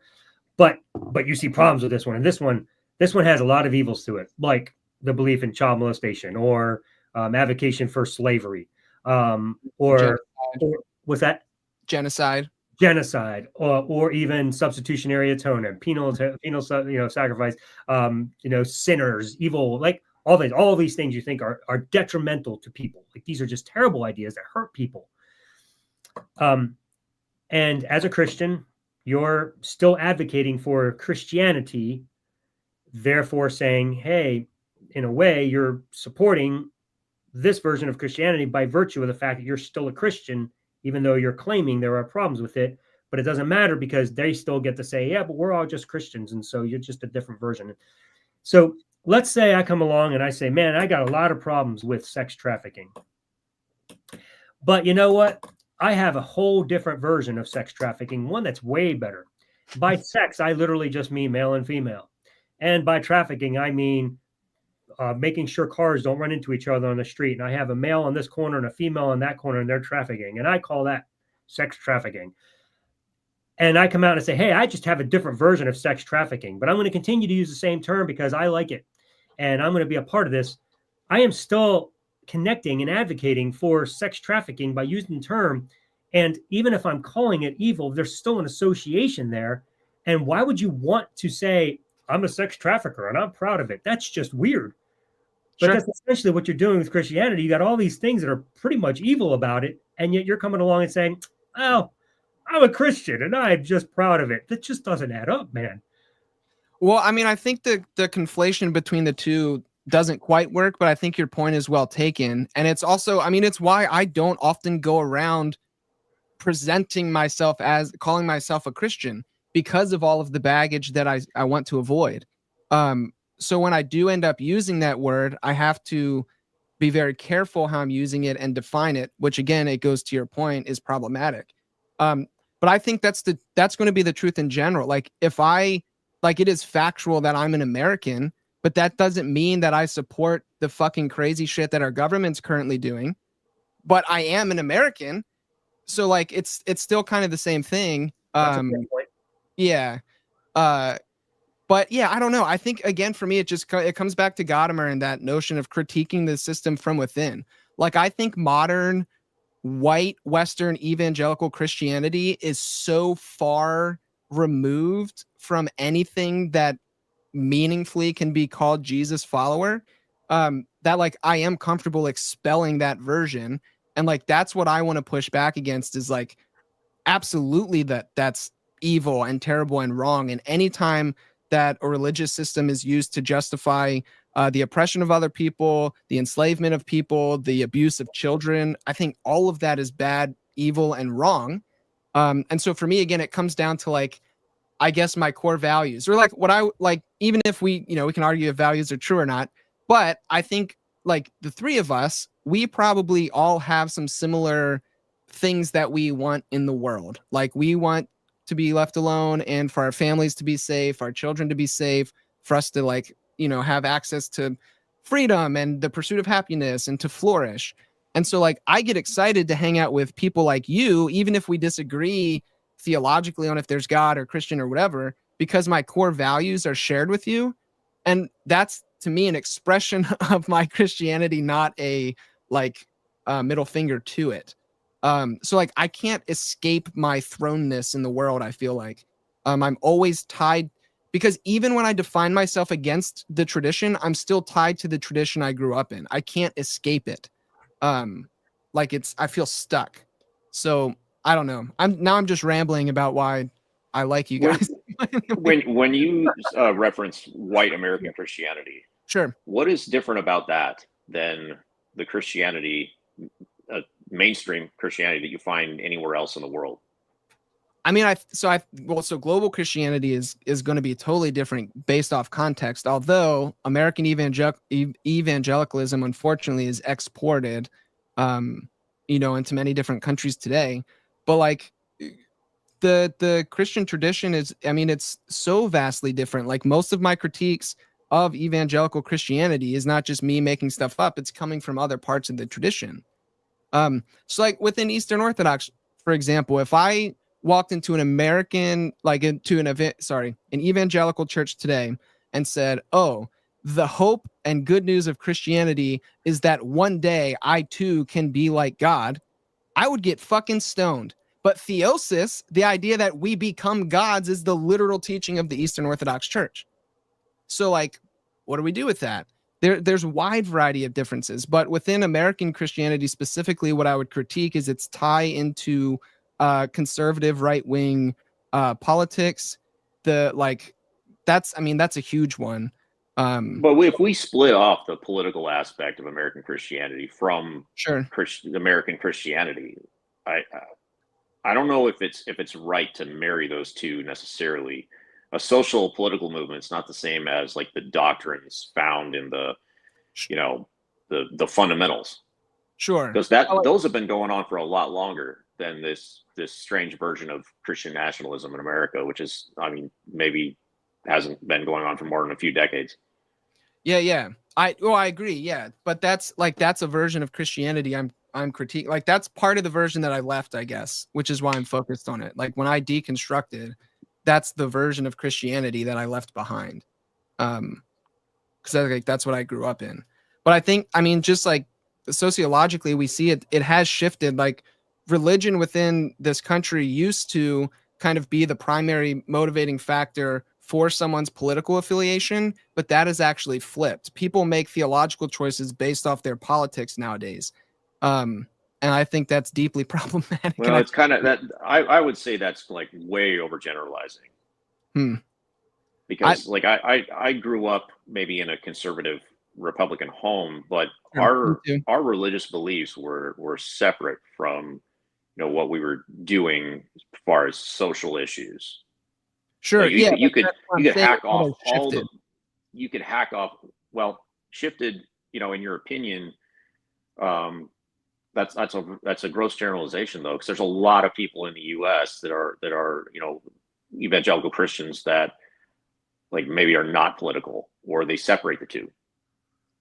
Yeah, I mean, I'm pulling that generalization from the research of Ryan Burge, who's like the leading religion philosopher, like working multi-million-dollar Templeton Foundation grants, like empirical research. That's where I'm pulling that from. When did this start though? When did this trend start? Probably back, so like, I don't know, when fundamentalists did like their whole like rebranding exercise to become kind of like evangelical, non-denominational vibe. So like the 70s, maybe. I'm thinking people of like the Jerry Falwells of the world, and like that kind of expression. But like, anyway, I mean, we're like chasing rabbits, because your point is well taken. That's not, I'm critiquing one particular expression of Christianity. Gotcha. But yeah. So I know in the past you have expressed to me that, and I assume this is still true, correct me if you've changed your perspective on this, but the reason you choose to remain a Christian is so that you can infiltrate from the inside, whereas I'm trying to attack it from the outside. Is that still where you are? I don't know. I honestly, dude, this is a very live question for me, which is why, again, I like talking to people like you guys to push me on why do I still stick around with these things. But I do think there is something to be said about critiquing a system from within, because if I think it is true both that Christianity has done tremendous harm and evil in this world, and Christianity has done really good and beautiful things in this world. I think both of those things are true. Or like my buddy Dan uses this helpful metaphor that religion is like nuclear fission. And so nuclear fission can do really great stuff, or it can blow up the whole fucking world. And so it depends on whose hands it's in. And so if we just all retreat and pull out of these traditions that like wield massive power, that have the ability to oppress people and like move political agendas and all this kind of stuff, and just say like, yep, okay, you guys can have this now, I think that's a betrayal of the tradition itself. And I also think it's like kind of irresponsible. Now, I don't think that's for everybody. I don't think everybody has that, is going to want to sit in there and do that, but it is somewhat of a motivating factor. Well, I mean, I couldn't personally sit in there and do it, not simply because I despise the religion, but because as an atheist, I mean, it would be pretty apparent very quickly that I'm just kind of in there infiltrating, and not sure I'd have much of a voice if they knew where I stood. They were just kind of like, oh, that's just Alan, just doing his thing. So, I mean, you'd have to actually believe the stuff in order for you to actually have a voice in a system like that. I mean, I know like plenty of clergy members who are basically atheist, but that find the tradition existentially meaningful and beautiful, and so they participate in it because it can bring positive effects in someone's life. And so like you don't necessarily have to believe to participate. You just have to be dishonest. What sort of clergy are they? Priests, pastors. You just have to be dishonest with your church. But it's, again, maybe not, because it comes down to the question of what kind of truth are we talking about. So like if we're talking about like propositional truth, did Jesus actually walk on water? And then you get up and preach a sermon. I don't know that happened, but that doesn't mean I can't preach a sermon that is true based off of that illustration. That's not the same thing as saying you're an atheist and staying a pastor. Right. Why not? Why cannot? And there's plenty of, like, Bart Ehrman's a great Bible scholar, but he's an atheist. Yeah, but like, he's not a Christian. Right. Yeah, I know. He can't pastor a church, dude. That's a shepherd that guides people's hearts. This is why I'm curious what sort of clergy that are atheistic, or what, like, more specifically, not just priests or pastors, but are we talking like Baptists or I know some like some Episcopalians, some Lutherans. Well, that's not surprising. Some Methodists. Any fundamentalists? Of course not, because fundamentalism it's not going to work that way. Like fundamentalism is so, I get so frustrated with fundamentalists, which is why I don't understand how you guys are able to talk to them. Because they're easier to argue with. They're easier to argue than a process theologian. They're like fish. They have a foundation. Yeah, but their system, like the circular logic bothers me, and like but like fundamentalists don't allow anything from outside of their system to penetrate their system, where I'm like, hey, science is great. We should actually consider these things. So like when you guys did the presuppositionalist thing the other day, I was trying to watch it and I like was getting so frustrated. And I was like, how are Alan and Elliot being so like patient? We talk to them because that's where we came from. So Sure. if we were ex-Muslims, we would be talking to Muslims and trying to reason with them. So your version of Christianity is so foreign to me that I honestly don't recognize it, and it's not the kind of people that I like choose to talk to. Sure. Yeah, I mean, that's fair enough. I mean, I like, if you had to classify me, I fit into like kind of like mainline Protestant, Episcopalian. Like when I go to church, it's an Episcopalian church. And that's a big if and when. So the reason I was asking my question about whether or not you're still there is sure. I'm curious what. So we've attempted to define classic theism, classic Christianity. We've attempted to define what traditional Christianity is. I guess what I'm curious about, and maybe you can help us here to better understand, how would you define your version of Christianity in a way that people could say, oh, that's the system, I like that one. And then after you define that, I want to understand, what is your draw to it? Why are you so compelled to continue as a Christian if it's not just to infiltrate from the inside? But if it is just to infiltrate from the inside, then I guess you've already answered that. Yeah. So it's going to be an existential reasoning. So for me, when I say I'm a Christian, what I mean by that is I do my best to follow the teachings of Jesus according to how they were written in the New Testament, right? I'm very much aware they're not the actual words of Jesus, blah, blah, blah, all that kind of stuff. So I that's how I define myself as a Christian, one who follows Jesus, or Christ follower is actually how I prefer to talk about it. Jesus follower, Jesus adherent. And so I like things like the Sermon on the Mount. And like, I just find that as like a compelling ethical framework that, kind of flips a lot of power structures in the world on their head, that is rooted in love, and, hopefully try to live accordingly. But then when I talk about the existential part, and this is why I think there's like different kinds of truth. When I go to Theology Beer Camp, for example, this is a group of theological misfits. So like imagine 600 annoying people like me that like can't be backed into a corner, all coming together, still somehow around, like, they're like, I don't know that we can do this whole God thing, but there still seems to be something about like transcendence and beauty and justice that I want to be true. And then I enter into community with these people, and engage them based out of the values that I found in my interaction with the person of Jesus. Something happens. My experience is positive. It's true. Like, there is goodness there. There is beauty. There is understanding. There is belonging. And so my lived experience shows me when I apply these teachings, they are true, but that's not propositional truth. That's an existential kind of vibe, which is then why, again, like, I'm never going to feel comfortable telling a Buddhist that their religion is bullshit, because I didn't grow up a Buddhist. I don't have access to the experiential reality of being a Buddhist, living into that, way of being in the world, and then saying it's not true. Same with like my Muslim friends or Jewish friends or Hindus or whatever. Like, I don't have access to that. So that's I think a big part of it for me is because of the community of belonging that I find. And it does look different. To your point, there are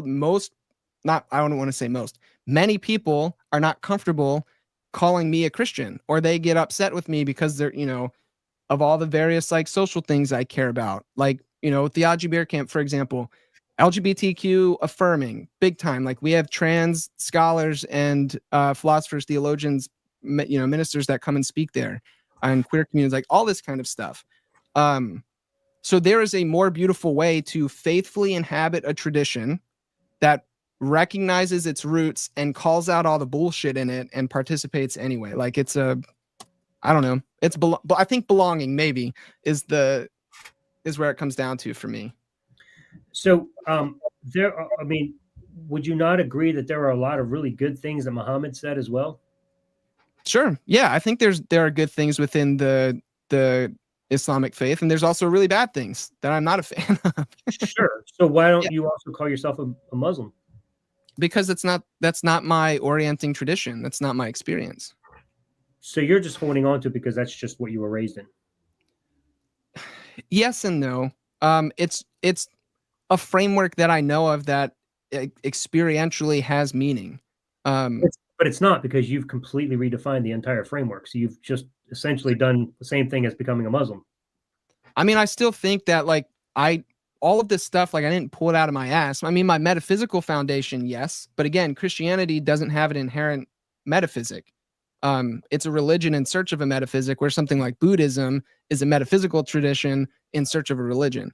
So like, I don't think I'm doing anything sketchy by bringing in a metaphysical position when I reject like, oh, this ancient Greek system seems to be demonstrably false. I need one that makes sense of reality, plug it in. And then I think like science and theology and philosophy, I think they all kind of speak in relation to one another, and we can't shield them.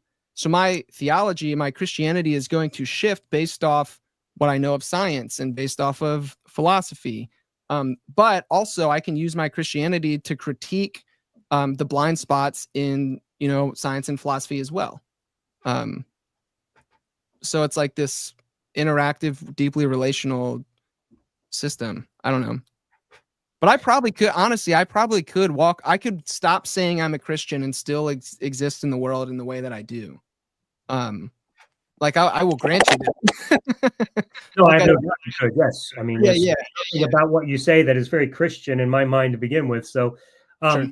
And so earlier you were talking about how Christianity has done a lot of evil in the world, but also have done a lot of good. Mm-hmm.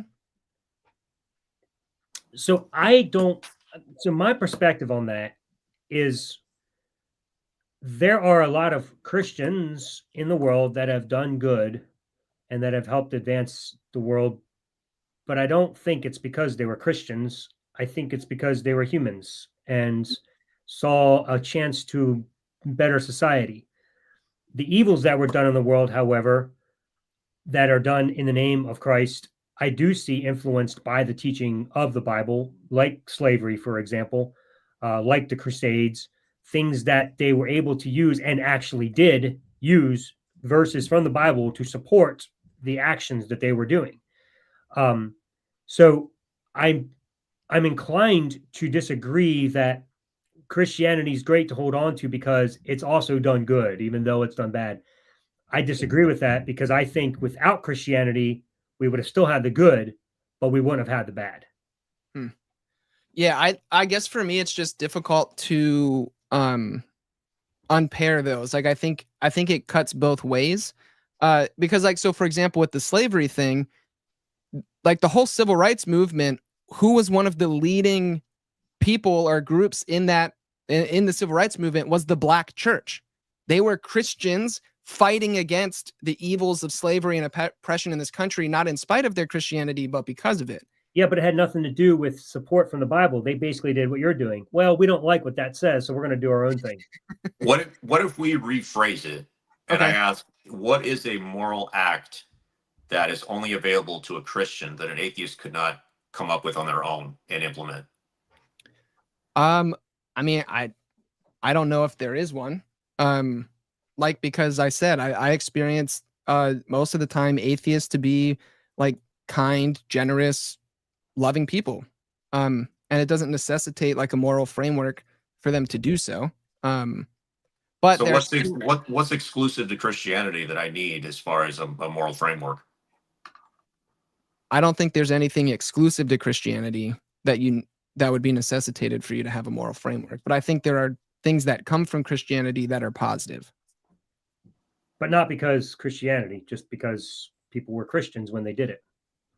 Well, I mean, I don't know. I think that there's something to the idea that individuals have inherent worth in life. Like I think that's beautiful. Like the whole even if I don't know this from like a, I don't know, like scientific perspective, but the idea or their conception that like all people are created in the image of God and are therefore worthy of love, value, or that like the truest thing about you is that you're known, seen, and loved by the divine.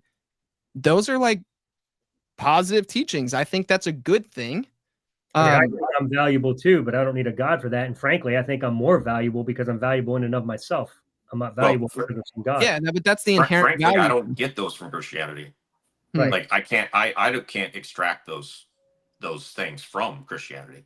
Yeah, because myself. I think the versions of Christianity that you guys grew up in, and myself included, and have rightfully left, like I think the proper moral choice or moral thing to do in light of the versions of Christianity that the three of us came out from, I think atheism is the right way to go morally. But if I just take the Bible by itself without the baggage of my upbringing and my culture, just using the Bible itself, I have difficulty extracting those things from that. I mean, I think you find it in the teachings of Jesus. And also, I mean, I think you find it in Torah as well. But then, of course, there's not great stuff in the pages of the Bible that we all know about. We mentioned the genocide, the murder, the rape, the, you know. But even a good thing from like Jesus' teachings, like I have to take that in and I have to judge that myself using my own reasoning, my own brain to verify that that is in fact a good thing to do. So, and ultimately, I'm still the one doing it. Yeah, sure. I agree. I think I told Alan about this before. Like my buddy Tripp used to be a UCC minister and he was in LA. So like there's a whole bunch of atheists. And so like a lot of the times people would bring their significant other to church and Tripp would hang out with all like did a class with like all the atheists who were like, I don't buy any of this bullshit. And then he was like, okay, great. We're going to do an experiment in truth. And so what they would do was they would pick one teaching from Jesus. And in this, in this example, he would do the like, don't judge lest you be judged or whatever. And so then they had a group text. And whenever during the week, whenever you judge somebody, you would have to text into the group, hey guys, today I judged Alan, and then you would say, please give me the eyes to see Alan, the way that God does, inherently value, beautiful, whatever. And then they would do that for a week. And again, it was just experiment in the not judge part. And then ultimately what people ended up doing after day 2 or 3 was they would start texting like, today I judged myself. Josh judged Josh, to the group, please give me the eyes to see the way that Josh, that God doesn't, intrinsically valuable and loved, whatever. And so that's like, yeah, of course you have to, there's no like objective point of view from like nowhere. Like you have to take and apply teachings and things. And I think that's part of my point is like experientially, when I risk myself in the direction of love, I find truth and beauty there. Like I find that teaching to be true. I don't want to judge other people. Yeah, and I think that's the problem, because I can take that verse and I can either judge that to be true or I can judge that to be false, but I'm the one that's doing it. Like I don't need that verse. Because I can come to the completely opposite conclusion after reading it. Like I can reject it. So like I'm the ultimate moral standard. I don't need the book at all. Yeah, you're applying and appropriating the teaching. I don't think I don't need the Bible to tell me things, because again, I view Christianity as a wisdom tradition. It's not a set of propositions that I have to ascribe to. So like when Okay. yeah. But you do need the Bible to give you some really horrid teachings.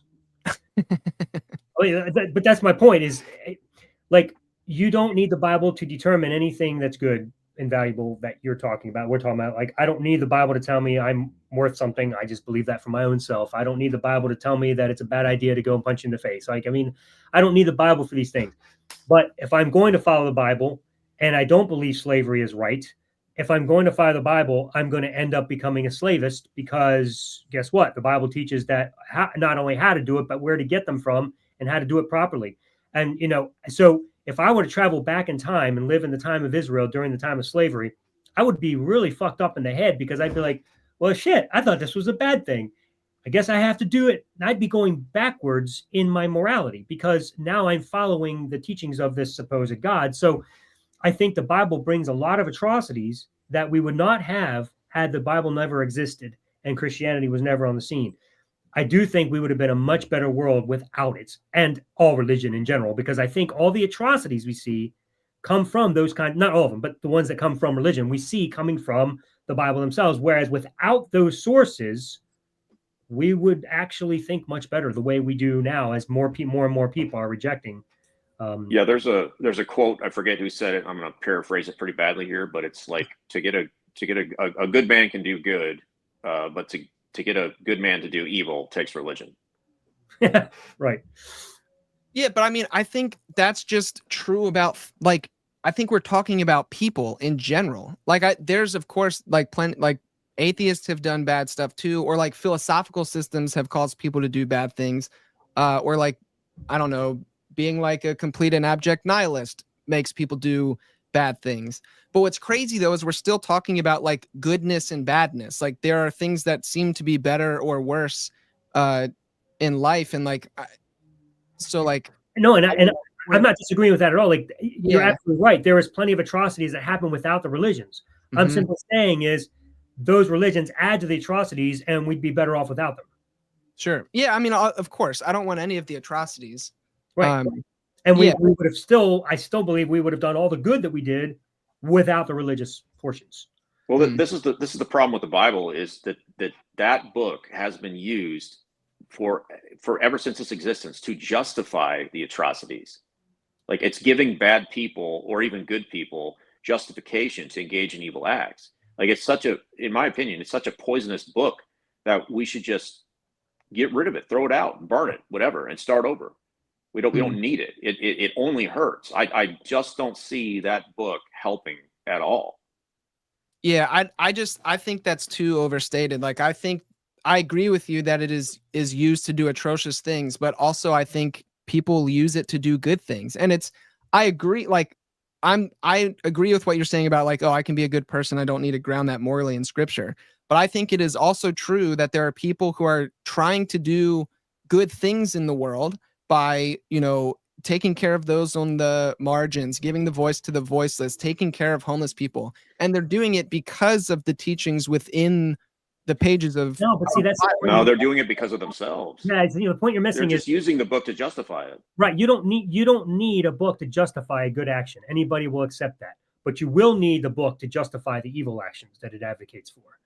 Mm-hmm. And that's the problem. Get rid of the book and you no longer have a justification for your evil actions. Yeah. Well, I mean, I think people are going to have justifications no matter what. Like Sure. Yeah, because humans are not rational beings. Humans are deeply emotional beings. We have split-second affective responses, and then our rationality kicks in to justify the emotions that we already think and feel. I agree with that, but the difference is without the book, we don't have to accept that justification. With the book, Christianity is such an accepted religion. Well, I guess it's okay. Well, the difference is that with the book, I might have that split-second reaction to do a good or moral thing, but then I read the book or I listen to somebody who's preaching that book, and suddenly, like, I'm doing the wrong thing because I've been convinced that book is actually true. Yeah, I don't know. I mean, I guess that's just true about like, I don't see why it would only apply to the Bible then, because like I could argue that like, right, yeah, okay, then that's fair, because I could argue like, oh, we should get rid of like, I don't know, all the movies that condone violence, or all the video games, or the, whatever music. Well, there are things in pop culture, like movies, books, whatever, that are bad and and instill problem mind viruses, and we would try to get rid of them. I'm just applying the same standard to the Bible. Like to me, the Bible is a bad movie with bad ideas, and it's causing good people to do bad things. When it causes someone to do a good thing, they're just using that as their justification, but they probably would have done that good thing anyway. Yeah, I don't know. This will be a good point to probably draw it to an end. We got to take some of these things from the chat, and then we'll wrap up whatever last minute thoughts you guys may have.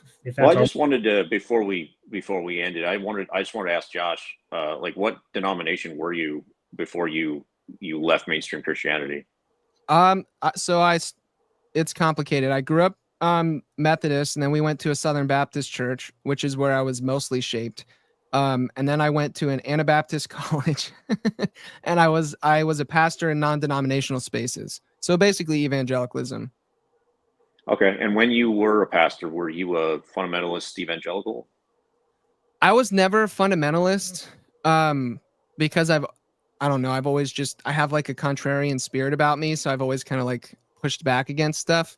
Like I would describe myself when I was a pastor as like an edgy evangelical, and that I thought like women should be allowed to do whatever men do, and that like gay people are humans. But like that was my like edginess, and I was big on things like social justice. Yeah. Yeah. So you probably didn't get a tremendous amount of pushback that like a fundamentalist would have when they deconverted. Like, did you get a lot of heat and lose any friends? Well, I definitely lost friends. And there are definitely people in my life who choose not to talk to me about religious stuff like that. But no, I don't have the experience of like hardcore religious fundamentalism and then leaving that. Okay. I know plenty of people who do. But yeah, that has not, I mean, luckily that hasn't been my experience, because I know that sucks. Like that's a shitty thing that people have to go through. Yeah. Okay. Well, that's good to hear. Yeah. No, I get it. Like, trust me, guys. Like, I get it. I completely understand, like the work that you guys are doing, and like the heart behind what you're doing, and like trying to help people that are like in these kind of places that are toxic and unhelpful. Like, I'm for it. Like, I wouldn't be talking to you guys if I didn't at least value, what I think you're trying to do. Yeah. Um, And I know it's me hard. personally, I'm not targeting like your version of Christianity I got you. whatsoever. Yeah. Yeah. Which is why I'm not really arguing today. Yeah. Sure. All right, let's is that good? Can I jump to the questions? Yeah, Sure. go ahead. All right, cool. This one's not really a question, but it kind of is. I've had to engage this so often, and this is one of the biggest pet peeves of mine, and it frustrates the hell out of me. So I'm going to let Is Josh. it the definition of atheism? No, not there yet. Okay. That's that up, Elliot. that's a little less worse for me than this one. This one really frustrates me, but this is a comment people misunderstand all the time, and they think we're the ones misunderstanding. But Josh, I'm actually going to let you start by answering this, because I have a feeling you also will agree with Elliot and I on how we're interpreting this. But here we go. I'm just going to pop it up there, and I'm going to let you guys do this because this just frustrates me. From Evelyn Frederick, y'all really misunderstand the purpose behind the rules put into place for having slaves. It was God knowing people were going to do this and having a say. I don't know what IoT means, but be able to redeem people. God is good. No, that's bullshit. Yep. That's the same kind of justification that people would say, like, oh, well, it's okay if we beat our slaves if we read them the Bible because we can at least save their soul. It's disgusting. That is an abuse of religion. And also, I would disagree with this person because I don't like. It seems like they assume some kind of like settled future, like that. Basically, well, this is why it's going to be confusing. I affirm that God is omniscient. I just don't think the future exists to be known. So therefore, God doesn't know the future. So God doesn't know all of the things with any kind of certainty, only as a realm of possibility. So I would critique the classical theism understanding of God in that as well. But no, absolutely not. If you're saying that like God was somehow using slavery to make people love God, that is the exact kind of evil justifications that I think you guys are pointing against, and that I want to like shake hands and join with you and say, yes, that's no way. That does not, I would challenge this person and say, if you believe God is love, or if you take seriously the teachings of Jesus, justify Jesus's teachings with whatever this comment is. You can't do it.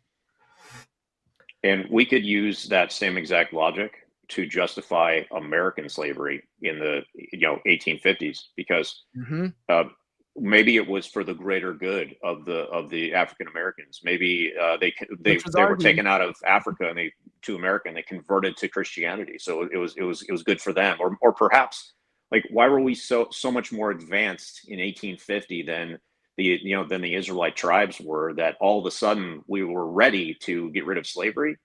Like, it makes no sense. Like, slavery is slavery is slavery. If you're owning someone as property, or they're not free to leave, or they're doing tasks for you that they're not getting paid for, or you're beating them, which the Old Testament prescribes, like, you're in the wrong. Yep, I agree. And not to mention, of all the 10 commandments God gave, do not covet, seriously, over don't own slaves. Like, he had no problem saying do not covet, but he couldn't tell them not to own slaves. He had to just go with it because they were going to do it anyway. No, that's an absurd way of thinking. That's just a justification for the evils of your God. It just doesn't work. Yeah, maybe they weren't ready to stop murdering either. Maybe they weren't ready to stop stealing or bearing false witness. Mm-hmm. Yeah, maybe he should have given them limited ways on how to steal properly. Steal this way. Yeah. If you do it this way, I'm going to make it better than the rest of the nations. No, it's just evil. This is what the Bible does to people. It's what, in my opinion, Christianity in general does. It just puts this mind virus in you and makes you think any way to justify the evils of the Bible. And it's just, anyway, I think we beat a dead horse here, but there you go. Yeah. Here is an actual question from Evan Garcia. A question to all three. Is there a way to explain a default human experience without inserting our experience or presuppositions? I think, I don't think so. I don't think there's any objective view. I think we always have to insert our own experience and presuppositions. My ultimate presupposition is I think, therefore I am, and everything else flows from that. Yeah. I don't think we can get outside of that. Like, we can't get out of our own human subjectivity. I think that's just something we have to wrestle with. I mean, I agree. I suppose a sign, I've talked about this before, of hard solipsism, because I suppose if that was the case, we wouldn't even be able to explain it, would we? No, so, you're talking about the idea that just I'm the only thing that I know exists. Everything else is. Yeah, and I'm not even sure that I exist. Yeah, right. Right. Yeah. What chair? Yeah. So, but that's a good question. It's a tough one. I'm not sure there's an answer to that other than no. Evan's a good dude. I know Evan. He's a fun guy, a deep thinker. This one just made me laugh. I know. Sorry, Josh. I'll actually let you respond to this one because you might have a different thought. But I love this because it just made me chuckle, and I agree with it. From Dean Kruger: every word a Christian utters in the name of their religion needs to be preceded by a heartfelt apology. You might actually agree with that on some sorts of religion of Christianity, but go ahead.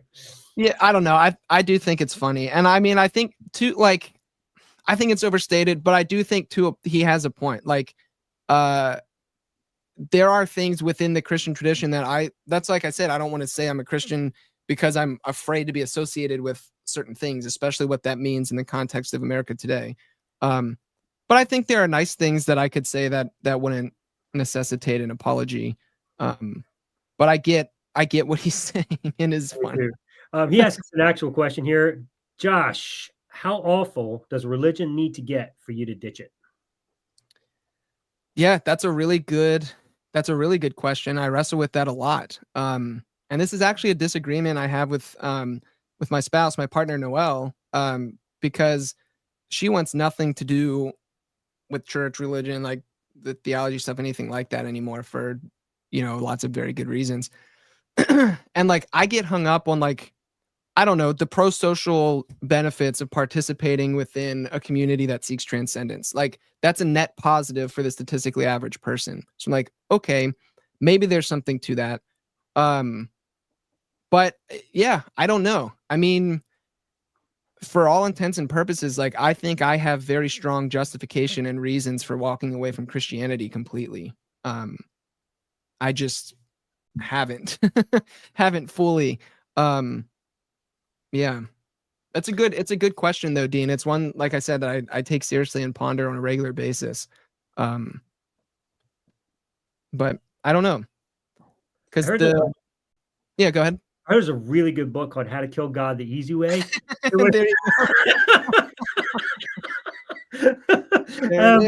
The marketing machine. Well done.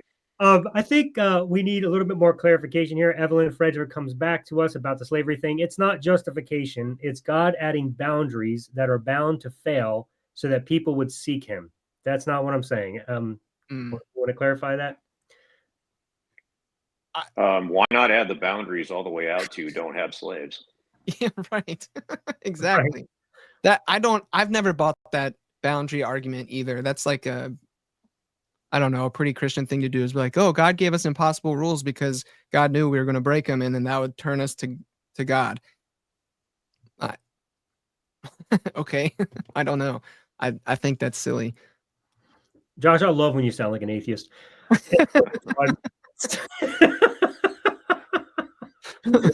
And maybe that's what we have to get you. And I know it's random because you don't know what day you'll wake up, how you'll wake up each day. But I wish there was a way to capture you on a day that you were the atheist. That could be a lot of fun. That could be a fun show. Come in and play that might be a fun exercise just to like to take on the character of atheist for the day and see what happens. Like argue. Yeah, there's a game that we like to play, a nerd game with some of my theology and philosophy friends, and it's best when there's an audience of people.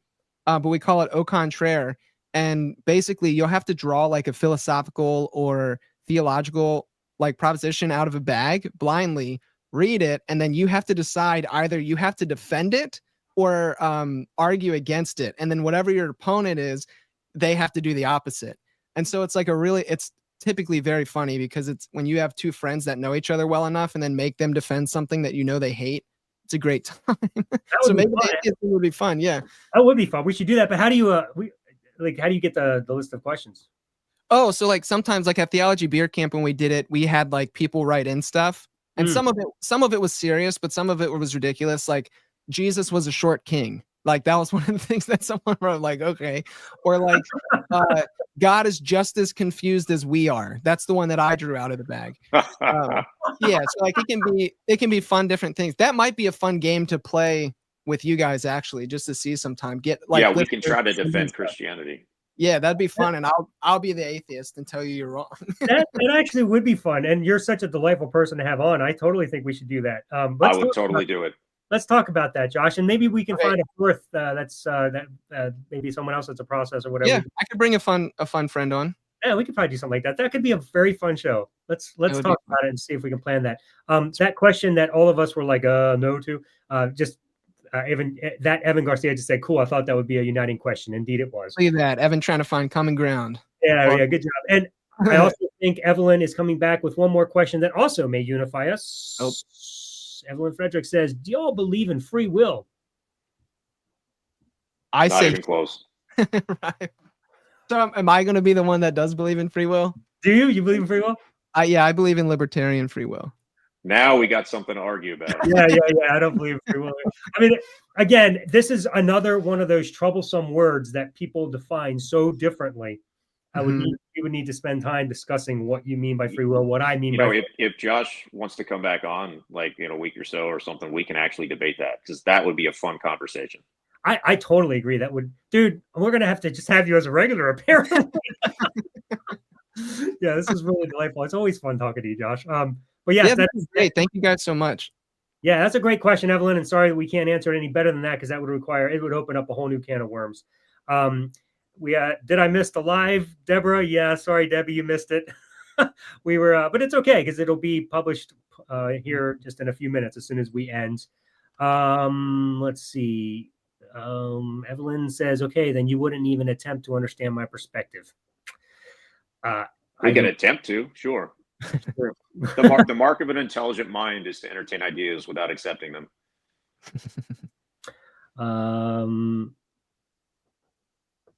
Let's see. Oh, I'll catch the next one. Sounds great. And on that note, make sure everybody catches the next one because these are just some fun comments coming through now, but we do have to end. So everybody, thank you so much for being a part of this. Josh, any last comments from you, man? No, yeah. Thank you guys so much. This was fun. Like I told you, Alan, I love being pushed and, whatever. So this is always fun for me. The intellectual conversation is a good time. And with people who aren't assholes, it makes it even better. So Elliot? That'll do for me. I think we've run the clock out. All right. Good conversation. It's nice to meet you, Josh. Nice to meet you as well, Elliot. Check out Josh's podcast, Rethinking Faith. The link is in the description below. So I encourage you guys to do that. If you're interested in hearing more from Josh, grab Elliot's book, How to Stop Being a Christian. The link is also in the description. And of course, you already heard me plug my book. You can grab that in the description as well. Every Christian has their own version of Christianity. We're here to unravel your conversion. Have a great day, everybody.